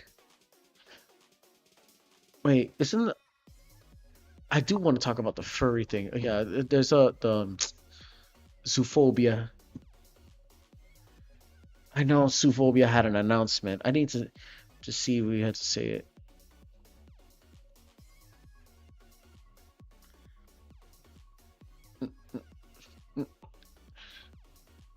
No, you don't have an announcement? Yeah, they do have it. Yeah, this was April 24th. Vivian Madrano said Zoophobia will be very different from a mini-series currently in the works. Yes. It's very discernible. Drawing use a cute chibi drawing of a dog, telling the title where you're mentally challenged by sick desires for animals and children. You do anything but to do something that attracts enablers of sap. Okay, this is grifting. But there is a announcement I've seen. It says, "Oh, this is the one." Yeah, it's the one. Hold on a second. Well, my music. Hey, I will not be censored, motherfuckers. You suck a left one and my right one, all in return. All right, you feel me? Suck the left and the right, return. Anyways, I'm just gonna go to see the announcement.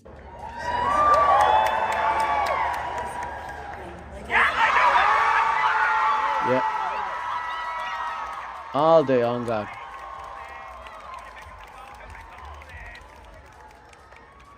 Oh, the young guy. So I can speak to this one a little bit. All right. For those who don't know, I had a webcomic throughout my early life, and it was called Zoophobia. And I stopped it to actually pursue my animation dreams, and that's actually where I started working on Has-Been Hotel, which obviously everyone in this room should know what that show is. And that led to Hell of a Boss, and it really took me away from these characters in this world, and so it's taken me some time to go back to it. So this is a mini series. Like, it's not going to be a big, full, like, huge thing. It's going to be smaller, but I'm excited because I just kind of want to get back into the characters in the world in a way that I think will do justice to you guys. We did a short, I think a couple of years ago now, 5 years ago, Yeah, Jesus. short time to We be. did a Longer. short called Bad Luck Way Jack, longer. which was the characters, but this will be a little Way bit more longer. of a reboot even from that. It'll be like you know, I'm just excited. I don't want to give too much away, but yeah, it's a mini series to get a taste of it, and then maybe who knows what'll happen after that. But I'm really excited. I miss these characters, and it's very different from Has-Been. It's very different from Has-Been and Hell of a Boss. So that's also kind of scary to me, but like exciting scary. And I do have to give major props to Amanda, who is art directing and everything directed, is like the main conceptual as we kick this project off, and also is a person who I didn't realize was. Oh man, yeah, it's only what 2 minutes of this, and that's it. I think there's there's a YouTube video, I think right here, talking about it. Yeah, this one. This is the one. Yep. Yeah, I have no idea how to start this. So, peeps, just when we thought we were given the motherload of updates yesterday with not only the Hell of a Boss Season 3 announcement, but as of the time I'm recording this, yesterday's announcement that Has-Been Hotel has been greenlit a 5th and final season. That announcement in particular has been getting a lot of people excited. You know, nigga, when is the 5th season of Hell of a Boss? You know, I don't even watch Hell of a Boss. It's on Amazon. I for all I care, I mean, I could watch Invincible for all what I care, but Hell of a Boss, is it still around? Because because I remember watching like the first season, the first 2 seasons I did watch. Actually, I watched the first 2 seasons of Hell of a Boss. I did definitely watch, but Has-Been Hotel, you're getting 5 seasons? Nah, please, now bring back Suphobia. I guess. Wait, I don't even know Suphobia. I don't fucking even know Suphobia. Honestly, what this is like a this is a series. Suphobia, I think, is like a series solely for the furries. like the show's been cancelled or something. Like, I hate to break it to you guys, we're only 2 seasons in. We're gonna have to wait a couple of years before we even get an idea of when the show will end. Now, I've already touched on the Hell of a First announcement in a previous video the other day, but one thing I really wanted to touch on today was this announcement in particular. Zoophobia. What the heck is zoophobia? Well, if you're watching this video, you probably already know. Honestly, unlike Has-Been Hotel or Hell of a Boss, Zoophobia is one of VivziePop's works that has always remained somewhat of a mystery to me. It's not like any of her other animated shorts where they have their fans, but they were mainly just that, animated shorts. No. Zoophobia was like insanely popular at one point, especially during the growing pains of the internet. Yeah. The days I've forgotten that because it was insanely popular for the furry community, man. I've read some of the comics back in literally my graduation. Like I was I read some of the first snippets, and then I read it more in 2018. 2018, that's when it first started. I've only caught snippets of it, and that's what was so popular about it. You know, that's a fucking interesting thing, because everybody knows the first Vivian Madrano's recognition was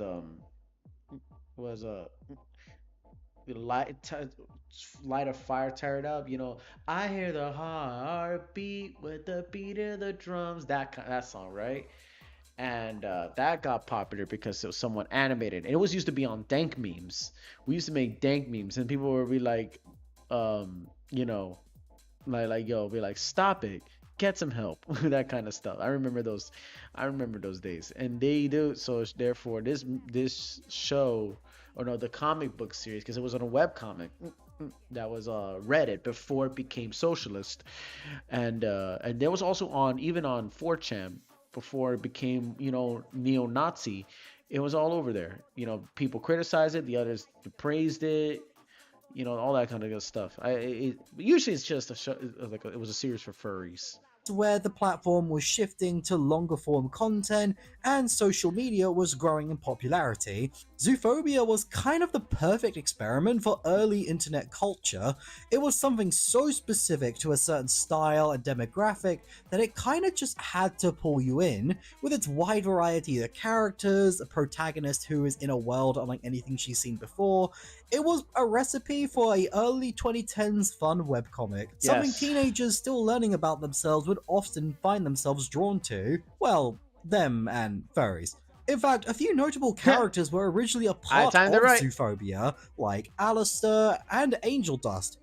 My god, my boy has changed a lot. Now, I'm not somebody who has read Zoophobia at all. Maybe if we get like 40,000 subscribers, I'll go read all the Zoophobia comics on a live stream for you all. So, as you can imagine, when this announcement of it getting its own miniseries happened, I was kinda indifferent to it.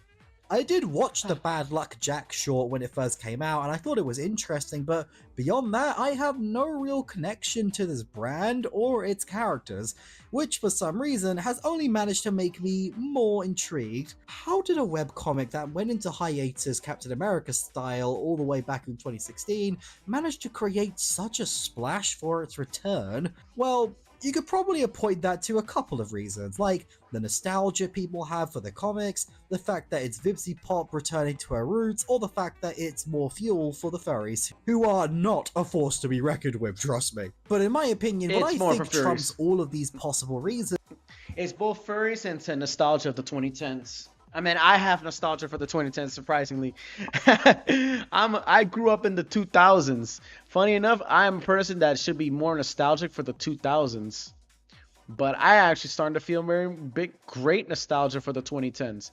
Even though my middle school years were ass. I hate my middle school years, but I kind of love the influence in the pop culture. The 2010s kind of peaked. 2010s peaked. I ain't gonna lie. Like, no, it was not the best. No, not everything was safe. Absolutely not. No. Europe was going to hell with terrorist attacks. I remember the 2010s of the terrorist attacks. I remember some of the times I was bullied in the 2010s. I know that. I remember that World Star Hip Hop was getting bigger and bigger and bigger in toxicity because of the 2010s. Right? But then I remember that there were multiple school shootings that happened in the 2010s. Social media, of course, but the rise of social media was very, very balanced before the whole pandemic and bullshit and the politics that got infiltrated in it. I mean, I remember that. I remember, and then the EDM. Oh my God, the golden days of EDM, man. The golden years of electronic dance music at the time. Bro, you guys were missing out when Ultra peaked. EDC peaked. Tomorrowland peaked at the 2010s. The 2010s was just a force to be reckoned with. And included when anime was... When it became more accepted. I know like in the 2010s it was still niche. Anime was still niche, but it became more accepted, and people and Dragon Balls, when we started to go crazy when Dragon Ball Z started to show at the Macy's Thanksgiving parade next to Pikachu. Oh my God, you've forgotten about how crazy the 2010s were. And the optimism of 2010s, even though, yes, there was toxicity, there was gossip, there was a downpour, absolutely yes. Yes, but no one didn't matter. I mean, we had the Marvel Cinematic Universe in the name of pop culture. I think, no, better off the pop culture of the 2010s is what actually, to me, peaked. And I think, and not just that, the fan fictions. I remember the Jack Frost and Elsa fan fiction. Oh my God, that was a long time ago when Jack Frost and Elsa, the Jelsa fan fiction showed up. Yes, this is I am very, very, very, very, very in the fucking niche. The Jelsa fan fiction. Oh my fucking God, you guys don't know how. You guys have no idea. That was one of the longest modern day fan fictions to ever stand alive. I don't know if it's still around or not, but it was so popular in the from the early to mid 2010s. It started off in 2012, then it went all the way till 2017. That it is a long running fan fiction. There were comics about it. There were fan arts about it. There were cosplays about it. I remember that time when the Jelsa fan fiction happened. And then soon enough, too, the furry fan fiction was getting popular in 2015. Joe Rogan was in the furry convention, and he was like, "What in the is going on?" When he learned about the furry fandom. I mean, the 2010s was such a thing. The 2010s was such a thing. Yes, I had bad moments. I had bad times in the 2010s. Yes, I grew up at a time where it was confusing. Yes, there was emotions and trauma. Yes, that I understand. I am very aware about myself on that one. There were times I did things that I wish I shouldn't do in the 2010s. There were things I had a brother who fucked up in his own life that I wish we shouldn't do in the 2010s. But we were stupid. We were young. We had to learn ourselves. Otherwise, how do we, if we don't learn it the hard way, how are we going to survive and how are we going to learn to be a better person on that behalf? you know. But the 2010s, I want to go back to the 2010s in the name of pop culture, where nothing all woke shit or politics or I don't know. Things need to come back. No, it was not. Again, I repeat, no, it was not the best because there were some serious shit. Charlie Hebdo, the Boston bombings. I understand that. I understand that. But let's get back to it. Is the reason why I'm interested in it, mainly because of what it could mean for the studio's future. Really think about it, peeps. What identity does Spindlehorse have outside of Hazbin Hotel, Hell of a Boss, and Vivzy Pop herself? What does this studio actually represent? And what does it want to do? After all, just look at the other big studios in the indie scene.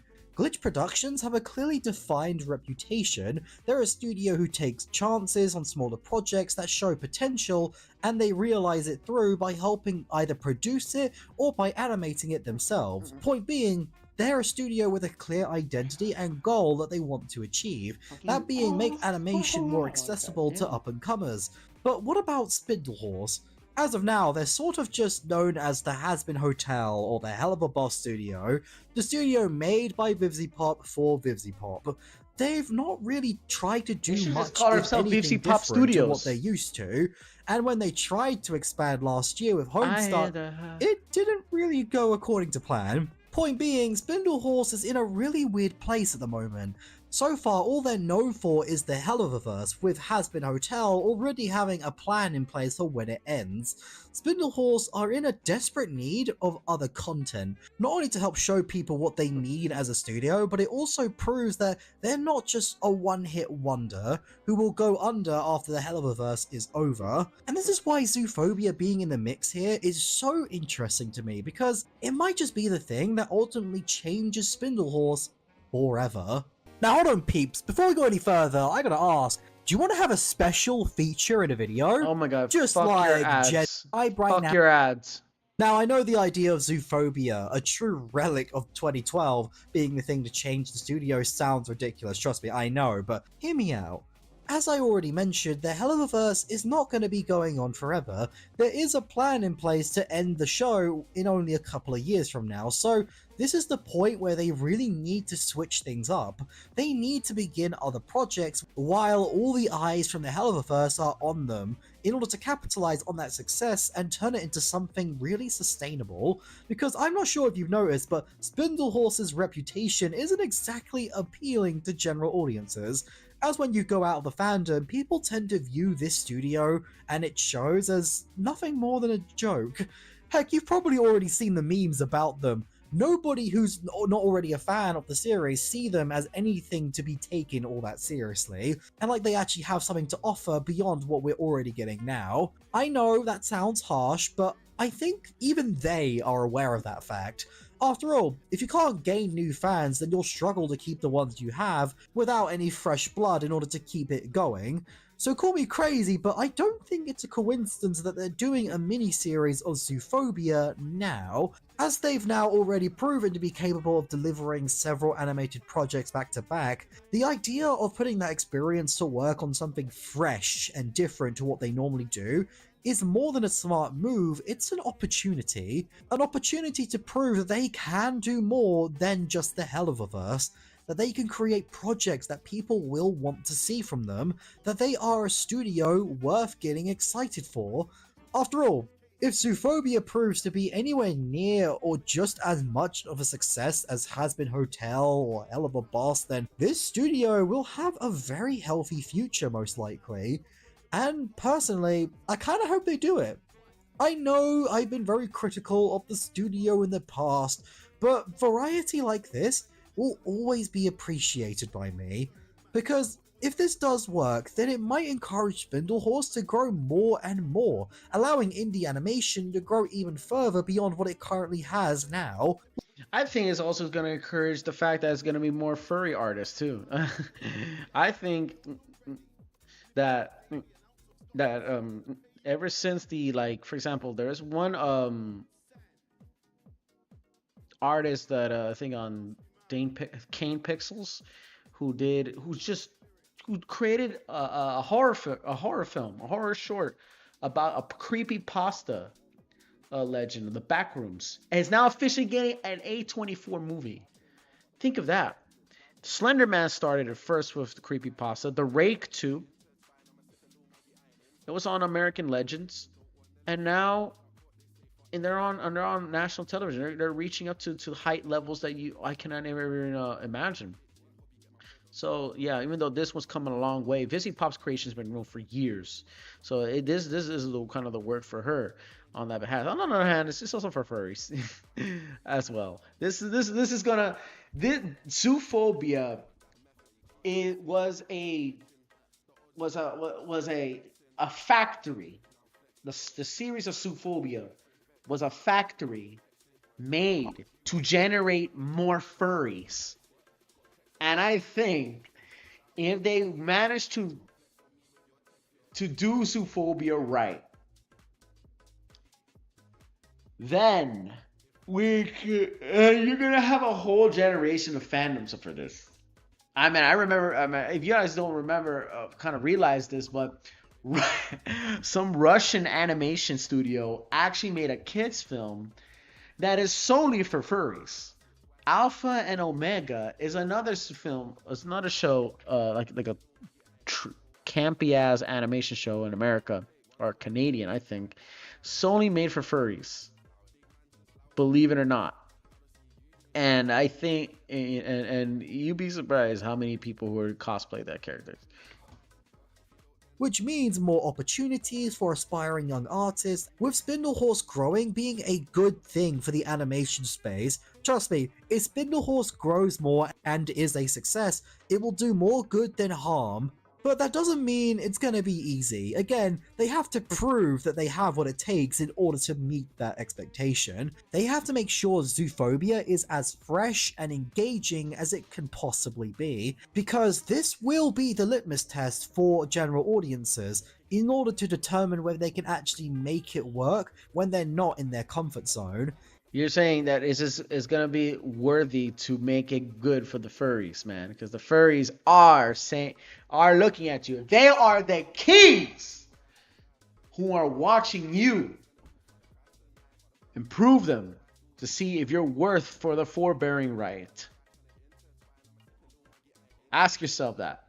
What if I can make it well, and I am an animation studio trying to please the furries? Hopefully, I am granted honor. It's all really exciting stuff if you think about it. The uncertainty of whether this will be a good move for the studio is in large part why I wanted to make this a separate video.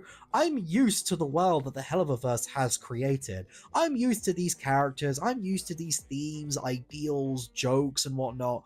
I want to see something new. I want to have my expectations blown. I want to see what else these people can do in the vast space that animation can provide. I want to see what these young aspiring artists have that make them so special.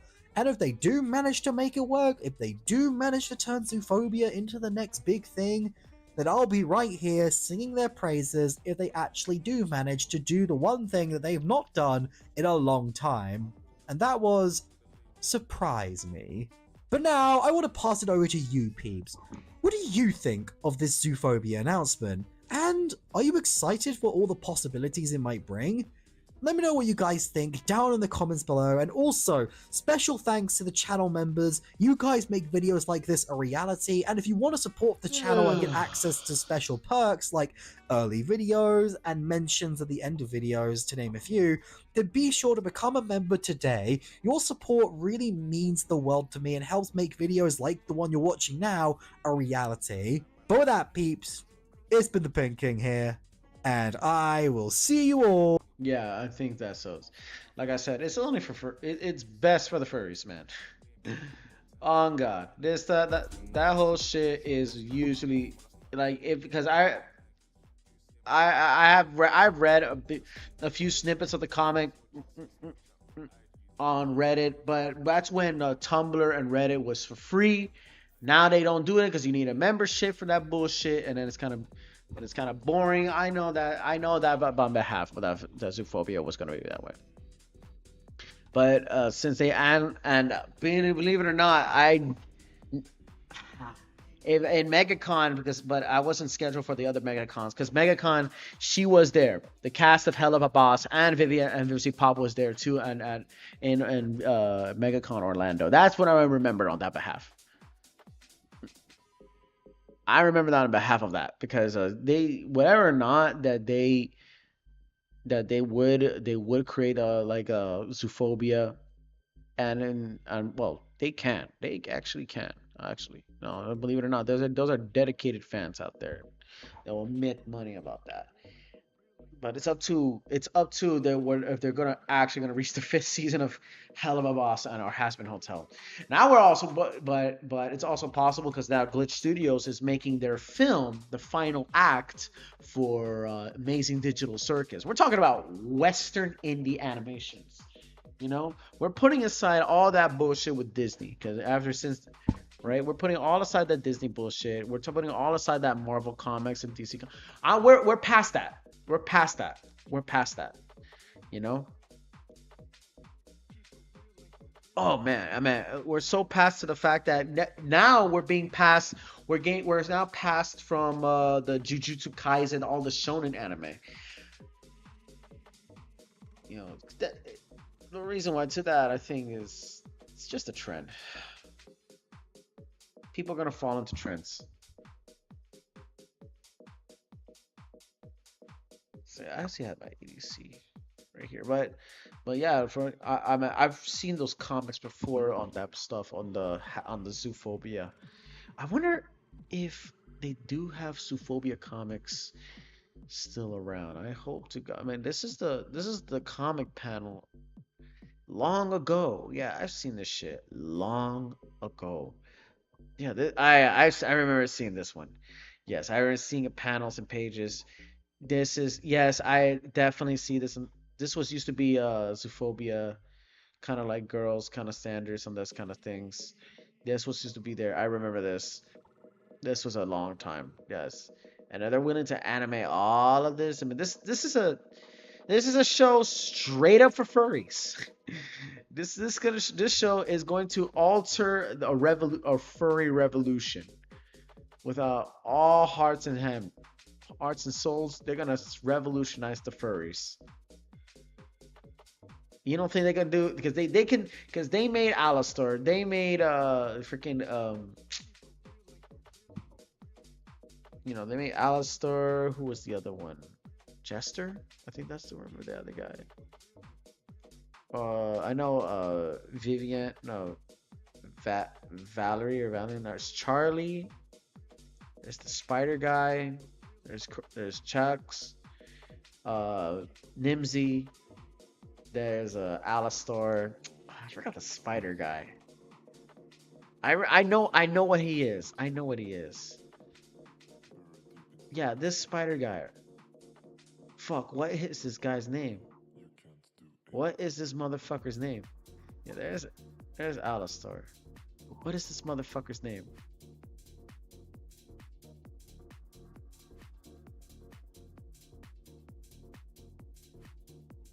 Yeah, well, anyways. Yeah, they're willing to do something like this because this is just going back to her roots. And imagine the merchandise on it. I've already seen on Glitch Studios thing murder drones. Murder Drones merch is off the wazoo. There's a lot of Murder Drones merch. I'm waiting for dives now. What would dives do? What would dives do? What would dives do? Remember dives? You guys probably don't know dives, but yeah, this guy. Dives has his own characters, but I can't show you. He has his own characters right here. Now we're waiting for I'm hoping to that Dives brings his merch to like on the sales, because they're all online, but he made all his characters legit. And that kind of inspires me to actually create my own characters, which I'm waiting for a 3D print on one of my characters. Usually the first character, the Element Reptile character, my character Element Reptile. I'm waiting for that character to kind of like show up in a 3D figurine, and I'm gonna paint that. I'm gonna have to buy some materials and actually paint that shit. It's gonna be so dope. You guys are not ready. You're all not ready for the Element Reptile character. Yeah, I hope you guys. I could do a cross stream. I just gotta wait till my boy, my barber, who actually owns a machine. He has a machine, a printing machine. I think, what are those 3D modelers for sale now? Because they're doing 3D model printing. Hold up a second. 3D model printing. Hold on a second. They do have model printing. Hold on a second. 3D model printers. Yeah, they have some prototypes advanced, and they're selling like crazy. Like, yo, let's make more fucking figurines. I'm gonna sell that shit. Yeah, these are download pre models. Yeah, like they have these for Roblox. This is for like a Lego. They put it in. It's a big ass mission drill. Son of a bitch. You can print anything with this shit.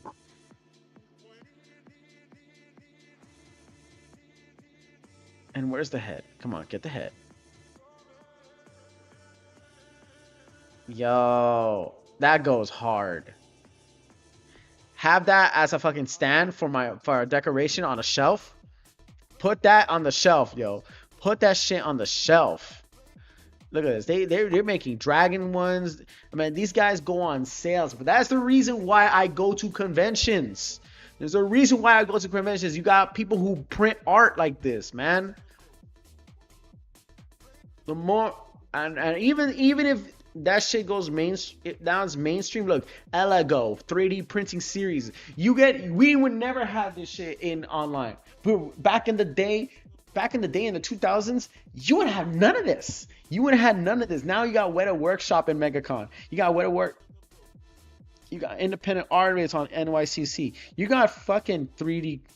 You got government-owned fucking like alliances and partnerships, contracts for creating there, bro. You even got gyms. You got coaches who are saying, yo, you want to become an anime character? What type of body character you want as an anime character? And it will tell you. It will tell you what kind of training techniques and material. They will do 3D print, but now we're talking about 3D printing. You can actually 3D print guns. You can 3D print models like craft spaceships. You can 3D print the Predator. You can 3D print fucking titties. All right? You can 3D print a chest and two nipples popping out a pair of big titties. From big titties to even flat titties of a girl. And I will fucking sell that shit. I'm a little 3D model print anime. Watch this. 3D model printing. And they're doing concepts right here. Look at this. You can 3D model print this shit. You can 3D model print the mechas. You can 3D model print her. Within an instinct. Stop motion. All that good shit. You can 3D print fucking from Turbo Granny from freaking Dandadan. Yes, you can do that.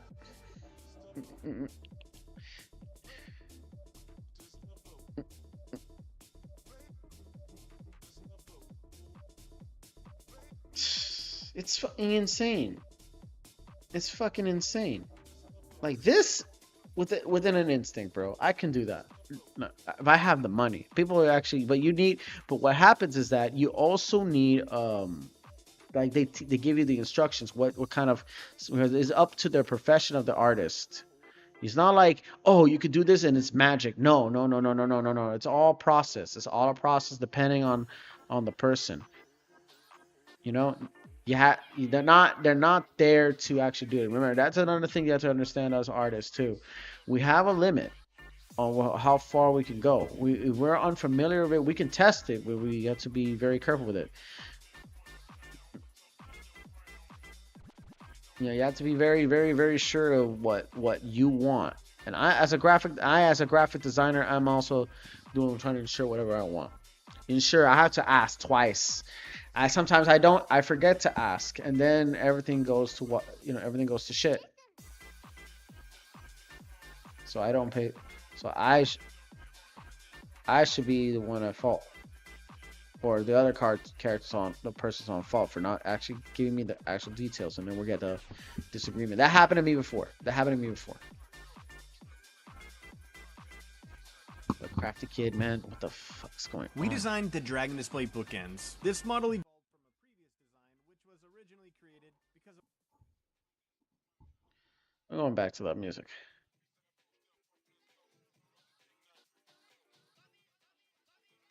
So, bum bum bum bum bum bum bum bum.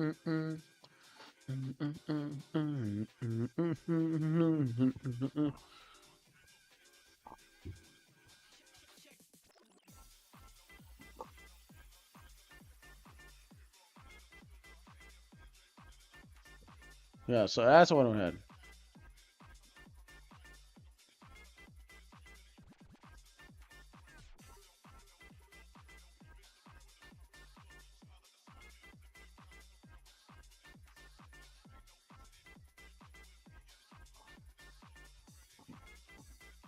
EDC, anyways. How's EDC going? I could just shoot all of this shit.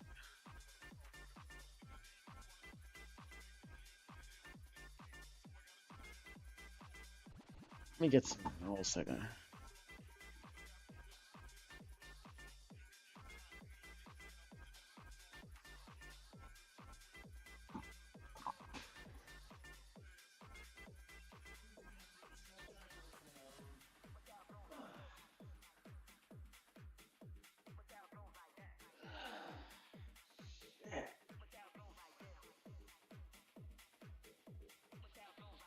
Oh, fuck yes.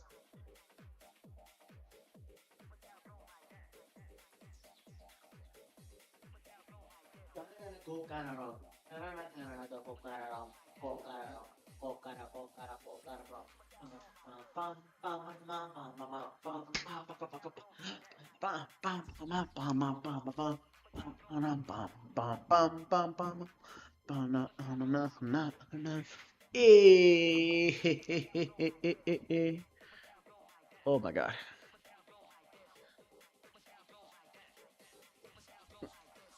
I wonder who's over there in EDC.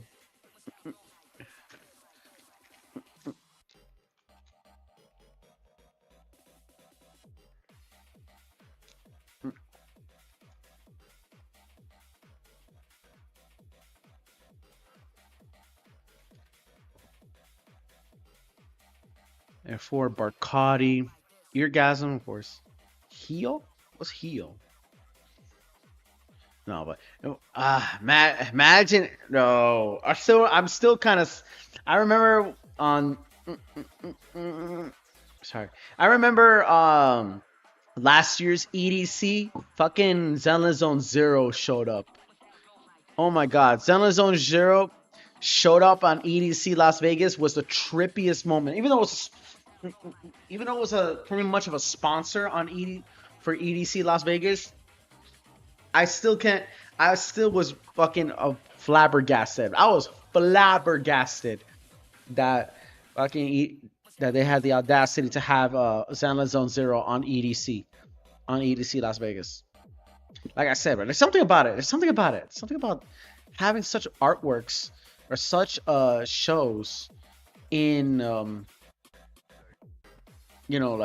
animation shows in fucking EDM festivals. There's just something about it. It's about the art, animation artists. Because maybe it's because it's the niche that to the world ears is that it's still a niche.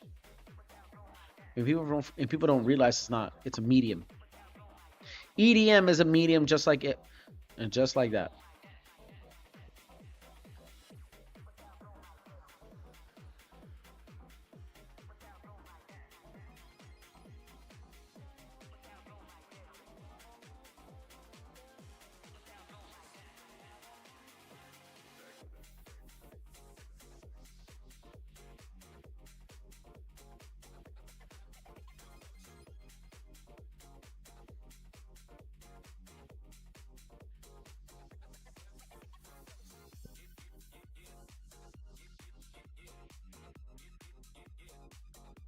Oh, pa puta madre.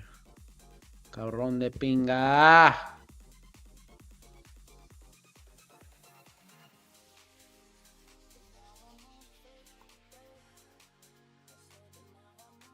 Okay, actually, no.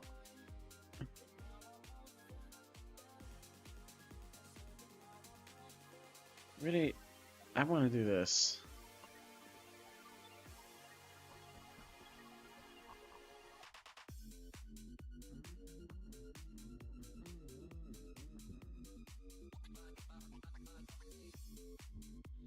Yeah, do that.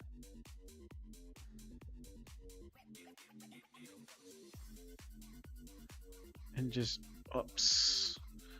ops, bro. I don't have ops.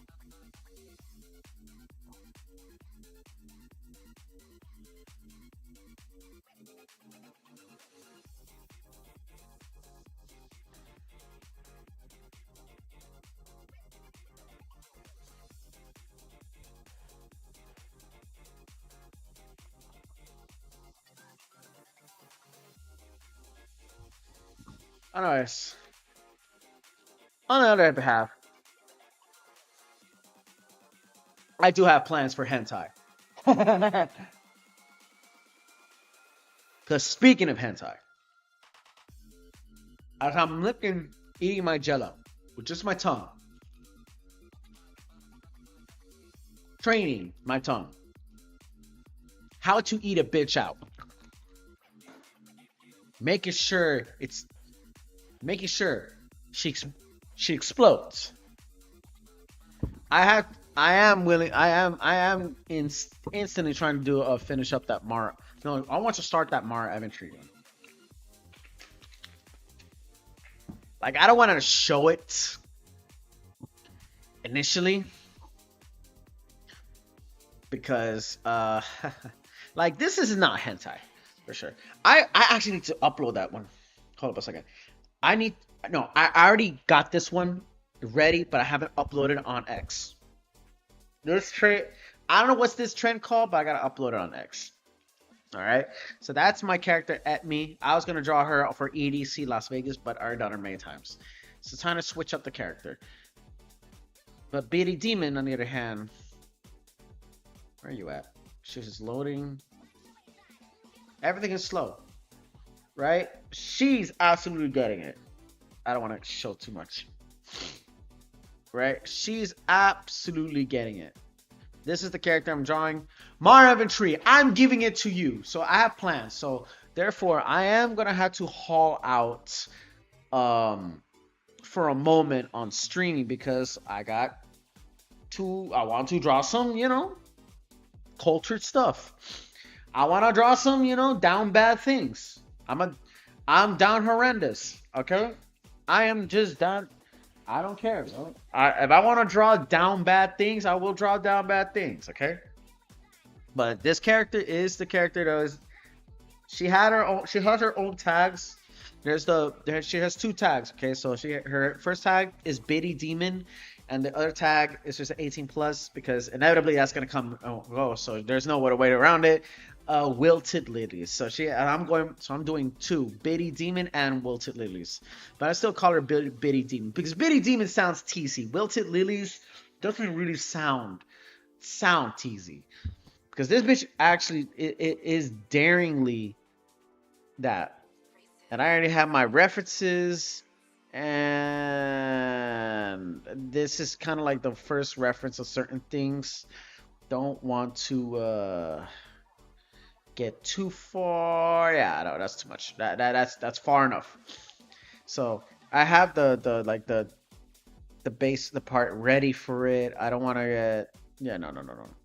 You know, keep in mind that this character that Mara Eventry is a VTuber, a lolly VTuber. She is a lolly VTuber, a 4-letter word VTuber that you are all afraid of.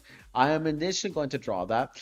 I'm also thinking of I already did one NSFW quickie with Nekomata Sunless Zone Zero, so I have done that before.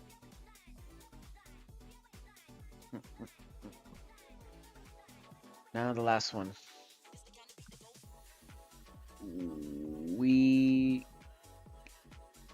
Yeah.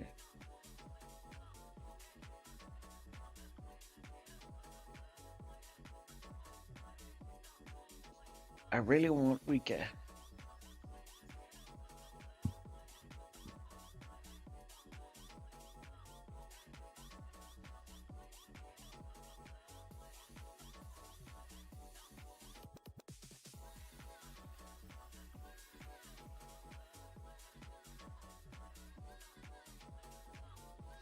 I can't do it. I can't do it. It's supposed to be weak with an indentation.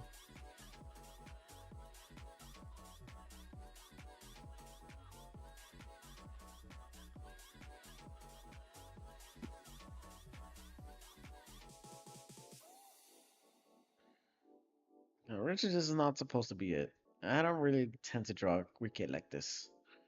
It's just a 4-legged animal who was cute, who was innocent, who just lost an eye, half blind character. Very supposed to resemble furries, but everything else is just innocent. She's always gets lost. He or she always gets lost because he has half an eye. You know, he had half an eye.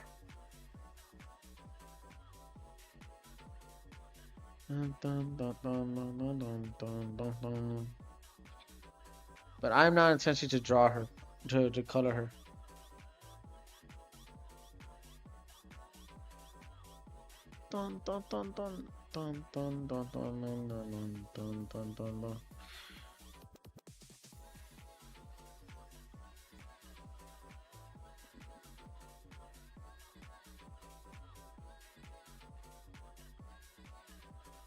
But at least this is a way to kind of like diversify my character designs. I want to diversify my character designs with these festival countdowns because these festival countdowns does mean something to me. It provides me like these character design. I remember in the early years, right, in the 2020s, I made so many character designs, drawn so many different characters regarding to all the Three King festivals, like you go again, Ultra, EDC, and Tomorrowland. Those are the three kings of EDM. They're world famous,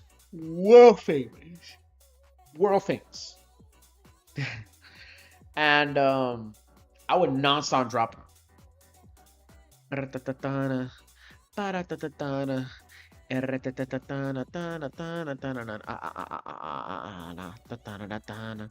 really want to play that track, but I can't. 。 . 。 。 。 . 。 . 。 . 。 . 。 。 . 。 。 。 。 。 . 。 。 。 。 . 。 。 。 . 。 。 。 . 。 。 . 。 。 . 。 。 . 。 。 . 。 。 . 。 。 . 。 。 . 。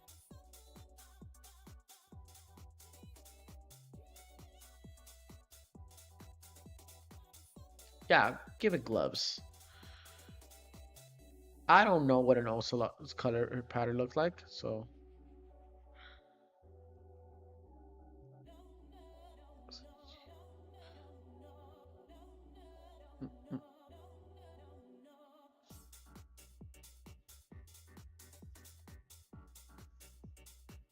Here we go, ocelot. Ocelot ass motherfucker. I'm not a furry. I am not a furry. I am not a furry. I am not a furry. I am not a furry. But cute characters must match to a cute character. Perhaps this little kitten is a cute and fun. I'm just kidding. Nah, nah, nah, nah, nah, nah, nah. Nah, nah, don't arrest me, boy.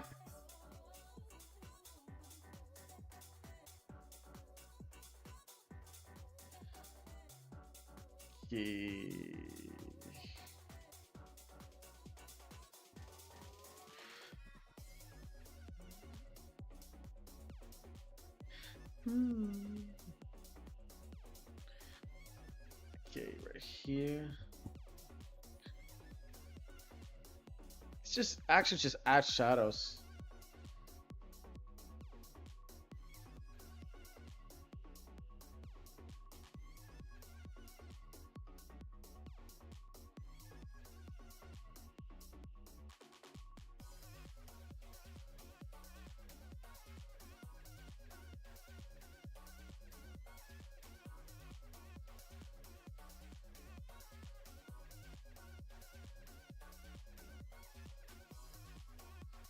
Right there.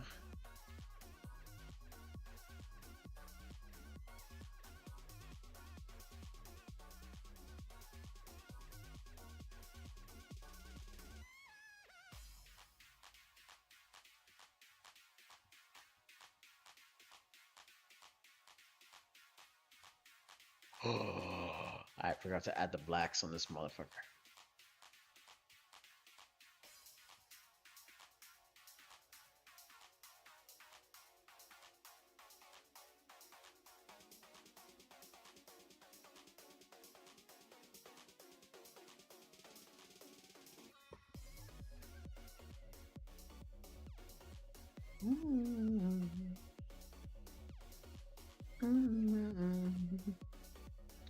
Oh my god.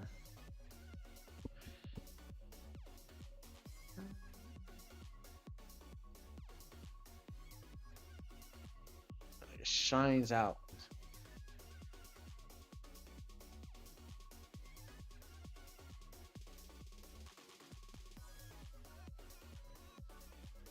See? EDC, EDC, EDC, EDC, EDC, EDC. Oh, not yet, boy.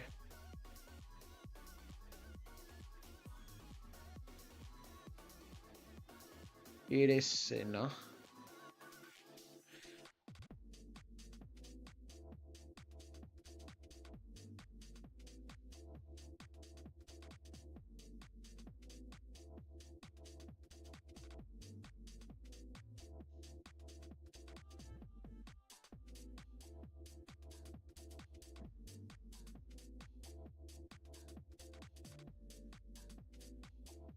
Voila, motherfuckers.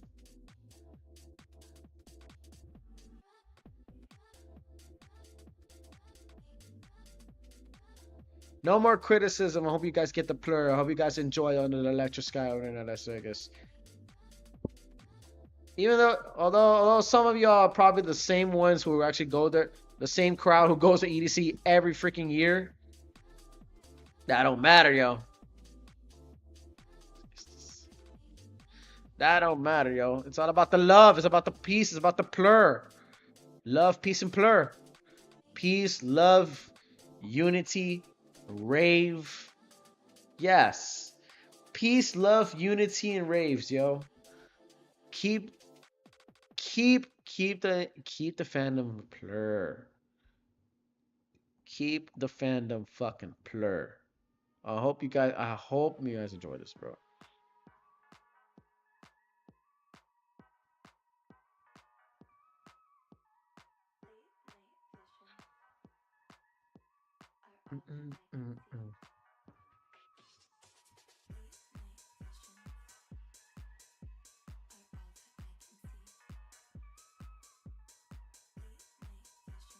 What's there?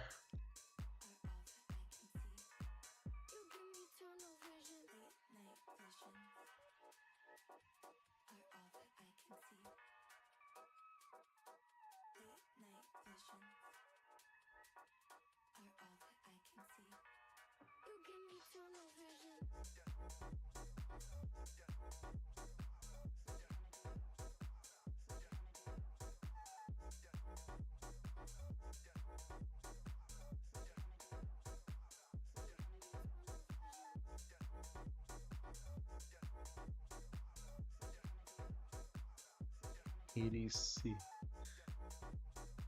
EDC. EDC. All right.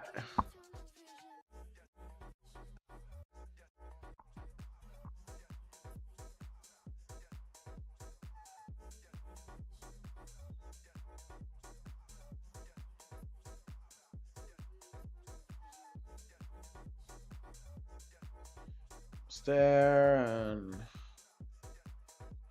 yep, yes sir. EDC Las Vegas on the roll. So those are the first 2 day live EDCs right here. Smiling and smiling and smiling and smiling. Baggy, Baggy. I don't know. I could re-edit your kind of color your a little darken your nose a little more. And keep the gums up, but not really. But I want just keep that big fucking smile big. Same thing with Wike. Had the tunnel vision. And then there's Rin, the only anime character I ever created. One of the only few anime characters I created for ESEX West. She has the mean grin.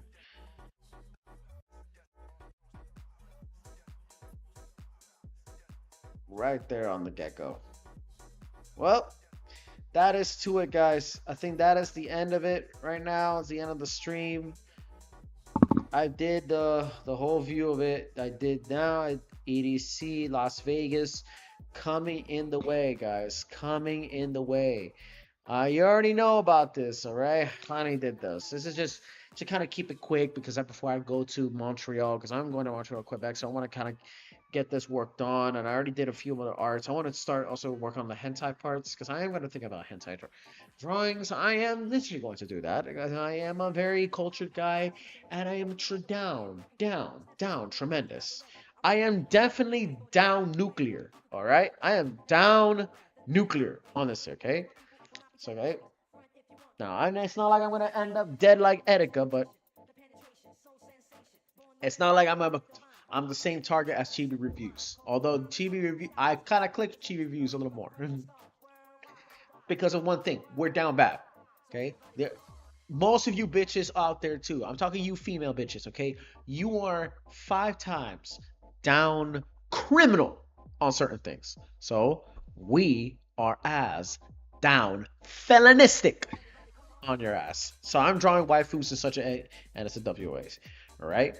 Now I talked about Zoophobia. We talked about Sloth World that was supposed to happen. Hopefully they could change from Sloth World to a retro game store to an anime store. Something that isn't a gift shop. You know, we already done enough gift shops. Something better than that. We also talk about, I already finished up my EDC. We talked about other stuff too. Yeah, we talked about EDC Las Vegas. Now, we're good to EDC Las Vegas. Night 1, night 2, night 3. You guys are going to join this for EDC Las Vegas. You know your rosters. We know that hopefully Marshmallow goes to EDC. We hopefully think that Rez comes to EDC. We also hope for that, of course, besides Tiesto, the big boys, what about UK or Makeshift or the Bass Pot stage? Hopefully, fucking the Diesel DJ Shaquille O'Neal goes to the EDC Las Vegas. He did it before. EDC is gonna be lit. I hope you guys enjoyed this, bro. I know you guys I'm closing early on the East Coast. I'm East Coast streaming. I know people in Las Vegas, the sun is still setting over there.